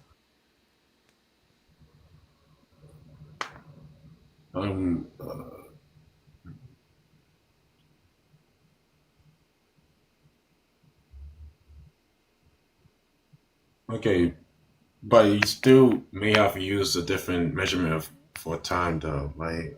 Like it's still possible. What measurement? Why would an author writing to a Greco-Roman audience use a system of time other than the one that the Romans would have used? It wouldn't have made sense to them. You're trying to if you're writing to a Roman audience or to a non-Jewish audience, which the author of John was, it doesn't make sense to allude to a system of time that wouldn't have made sense to them. How do you know that the author of John was writing to a Jewish audience? To a non-Jewish audience. Yeah, because he has to explain to them Jewish customs. He says things like, for example, in John chapter 6, that the Passover, a feast of the Jews, was approaching. You don't need to say a feast of the Jews if you're talking to a Jewish audience. You would just say Passover is approaching. All right. I don't see how this, like, even if I grant you that, and I currently don't really have a way to. What day was Jesus crucified? Was he crucified on Passover or the day before Passover? He was crucified on Friday. Well, sure. In all 4 Gospels, he's crucified on a Friday. But is that Friday the Passover or is it the day before Passover? The day before Passover. So you're correct if we're talking about if we're talking about the Gospel of John. The Gospel of John says that the day Jesus was crucified was on the preparation of the Passover, which is the 14th day of the month of Nisan in the Jewish calendar. But the Synoptic Gospels tell us explicitly that Jesus and his disciples eat the Passover meal, which is at the evening of the 14th of Nisan, and the following day, on the 15th of Nisan, at 9 a.m., he's crucified. The gospel authors cannot agree as to when Jesus was crucified, either the time of day or the very day itself. This doesn't seem like a very reliable text for telling me about Jesus' death.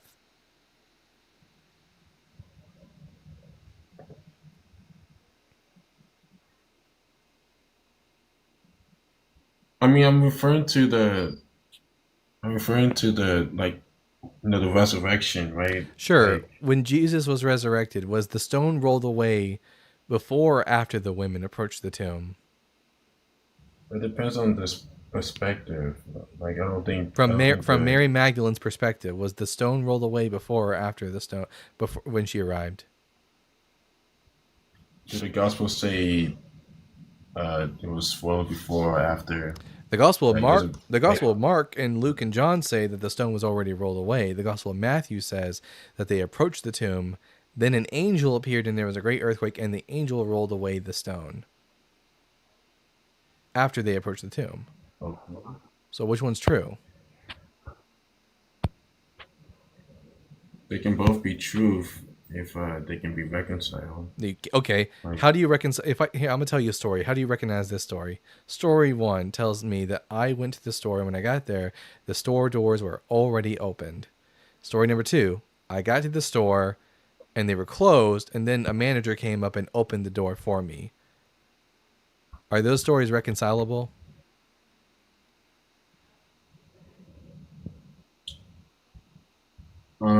If you omit the part that someone opened the store for you, no. All right. No, they're not reconcilable. Mary Magdalene approaches the tomb in the Gospel of Mark. It's already opened. In the Gospel of Matthew, she approaches the tomb. It's still closed. An angel appears and rolls it away for her. This is the same exact contradiction.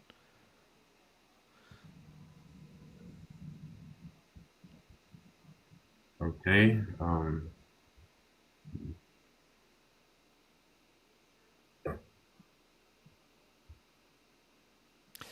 Doesn't sound like the Gospels are all that reliable at telling me anything about Jesus' life. I mean, they are like going, the accuracy to Jewish, to the, Jewish traditions and, the geography of Judea. They are, but yeah. If a book if the book has accurate geography, it's therefore true, even though the stories don't ever match up with each other. No, but I think these stories can be reconciled. I've seen them before. You've already told me that. I gave you an exact match in my analogy for the for the resurrection account, and you told me explicitly that my story could not be reconciled, and the contradiction I provided for the resurrection was the same exact scenario. Yeah, but I've encountered some reconciliations of these supposed contradictions, and I'm fine accepting certain contradictions, but I believe that the contradictions you brought up, like which day Jesus was buried, it can be reconciled. I just don't have it like by memory. But it's the whole story is full of contradictions. The entire nativity, resurrection, like it's just a bunch of. It's not just if it was just one, I'd be like, okay, maybe someone wrote something wrong. But the fact is that all the gospel accounts contradict each other in many different ways. How did Judas Iscariot die? Yeah, that one. That depends. Like, I'm fine with saying that they both agree, they both agree that Judas killed himself, and that's all that really matters. Getting to the nitty-gritty of it. No, all the events surrounding his death are completely different in the stories. No, I'm saying that they both agree that he killed himself ultimately, right? Yeah, that doesn't matter though. The question is, are the Gospels reliable? And when every single, perhaps there was already a tradition about Judas killing himself or being killed by the time the Gospels were written, but whether or not the Gospels were telling us anything true about Judas Iscariot, I have no way of knowing, especially like when the stories are completely different. It sounds more like a legend than a historical truth. Well, a common, a common way to reconcile that is to squint your eyes and tilt your head, and then it kind of looks like they match up. At minimum, that you say that all we can get from this is the end result, the thing that Jesus was, resurrected.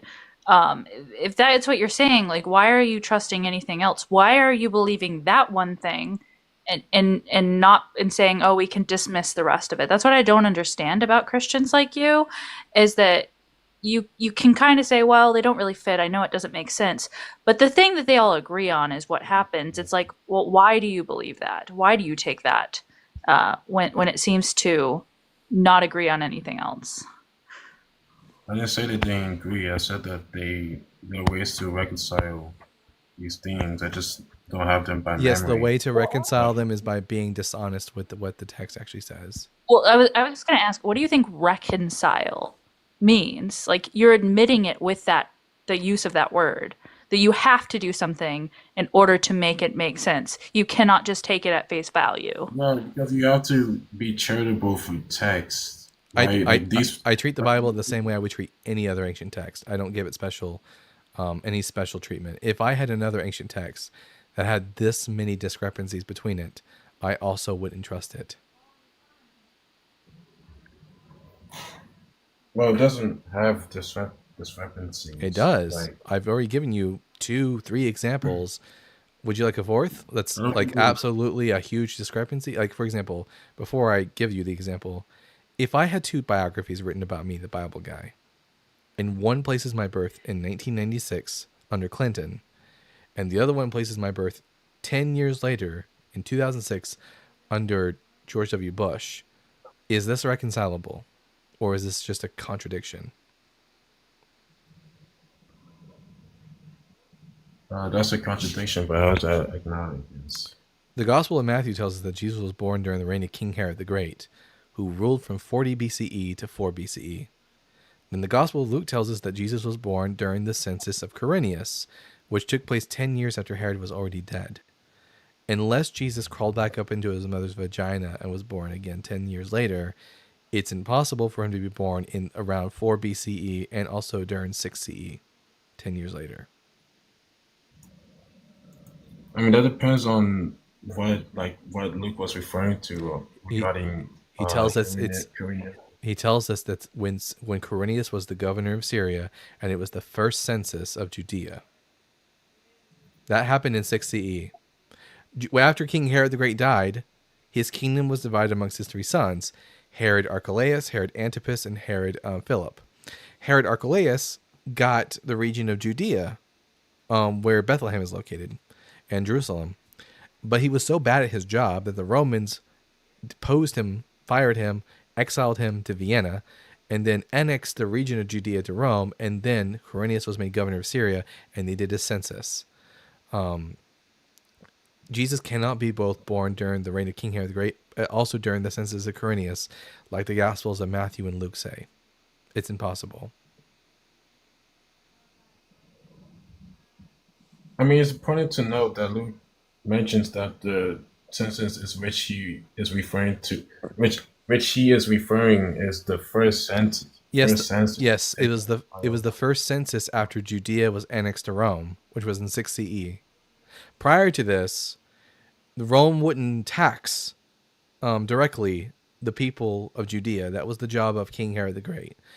But when Quirinius became governor of Syria and Judea was annexed to Rome, he performed the first census over the Jewish people directly by Rome, which pissed off a lot of Jewish people, and they had a revolt under Judas the Galilean. So he made multiple censuses, right? Because you know this Yeah, all of them speci- after 6 CE. Every 14 years or so, the Romans would again tax their client kingdoms. So the first census was in 6 CE, and the second one would have been 14 years later, around 20 CE. But the term that that Luke uses is not specific to a certain position, right? Like it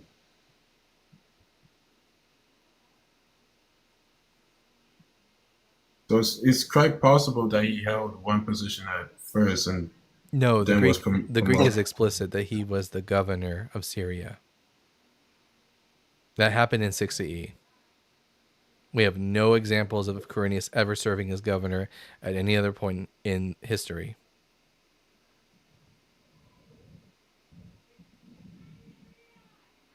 I mean, what about like what does Josephus say about Quirinius? He says that Josephus became governor of Syria after the exile of Archelaus, and that he did a tax over the people of Judea that was so poorly received that the people rebelled against and did a little revolt under Judas the Galilean. It's possible because like we are like 2,000 years removed from the No, we have a historian. We have a historian from the 1st century CE, Flavius Josephus, or Joseph ben Matthias. He was a Pharisee historian who lived in the 1st century. He had access to the documents that talked about like Herod's rule, the rule of his sons, and Quirinius's taxation over the people of Judea. You can read about it in his book Antiquities of the Jews, books 17 and 18. But the census mentioned by Josephus to the first census that took place when Quirinius was in a position of governing is uncertain at best, right? No, according to the Roman historian Cassius Dio, the year that Herod Archelaus was deposed was the same year that Tiberius dedicated a temple to Castor and Pollux, which we know was in the year 6 CE. So that would place Quirinius' governorship in that same year, 6 CE.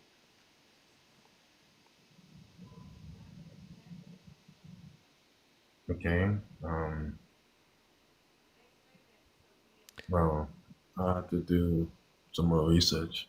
I suggest you can find free copies of Josephus's work online. I suggest reading his history on the Herods and their subsequent downfall. Because there are better Christians than I am, and they're not able to explain it either. I've heard apologists attempt to make an explanation. Theirs is no better than yours. All right, man. Well, see ya. Have a good day. All right. My family is home now, so we're going to read the last of the super chats, and that will conclude our first ever YouTube TikTok dual stream, everybody. So first we got Chip Payet with the $4.99. Best wishes making this a successful full-time gig. Duncan Dalton, maker of the Horus Vert Schism. Rock hard for Doug. Oh, I'll never live that down, will I? I am the creator of the schism. There is no schism in Ba Sing Se. And then at Glitterlock with $19.99. Happily, I finally caught your live on your own channel, especially now that you're full-time. If I heard correctly, stay cool, Dalton. You did hear correctly, Glitter and Glitterlock. And it's not that you just caught a live on my own channel. This is the first live on the YouTube channel. So there's that. So I'm glad that you caught our first YouTube live stream. And then at Kara's Wieland, I think. I'm sorry if I butchered that. With the $10. No mustache Dalton. Listen, guys. Maybe one of these days I'll do a poll. And if everyone wants me to grow back the mustache, I'll grow back the mustache. But if more people want me to stay clean shaven, the babyface Dalton is here to stay. Muffin Man said, "Do it." Okay, Palpatine. Then we have at Simple Programmer 9552 with the $20 says, "Can I be rock hard for Doug here? Thanks for standing up for your mom, Dalton." Absolutely. Listen, no one fucks with my mom and gets away with it. If someone makes my mom cry, last thing you're gonna do. You're done. You're done. Then with at Bean Dogs Forever with $9.99. Thanks for cooking. And Ashlyn, you and Ashlyn are a power team. I agree. Thank you. I would not. I'm so glad she's here for the psychology and the science aspect of it all, because I'm the Bible guy, and I'm very inept when it comes to the psychology. And then we have the last super chat for the day at Dr. Carla J. Strand with $4.99 saying, "Great job, Dalton." Thank you so much, Dr. Carla. Very much appreciated. And with that, guys, that is going to be our last super chat for the day. I thank you so much for all the super chats, for all the reception. Thank you for the, oh my gosh, for the galaxy hand thing. That's fantastic. And let's see who we can send a raid to. Who's live right now? Let's see. It's called. Oh, We can hear it. It's called the name of that gift is called Manifesting. Let us see. Sam is live. Thinker is live.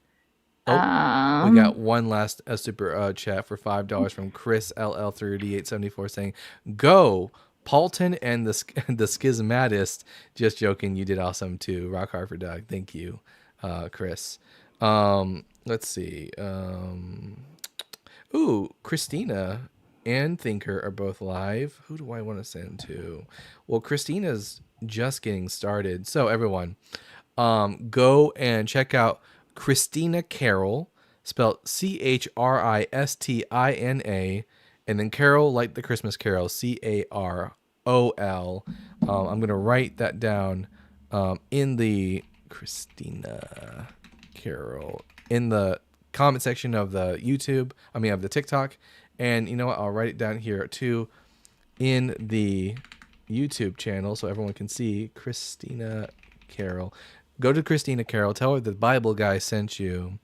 And with that, But before they go, make sure if you support the channel, the one thing we're going to ask is if you go to Dalton's YouTube and you hit that like button on his YouTube videos, it pushes out the algorithm. It does a good job. I know that it does because I've talked to some YouTubers, and that seems to help the algorithm the most. So if you could go there, drop a comment, subscribe to the channel, obviously, as well. I mean, I'm going to assume y'all all just want to do that. You're here.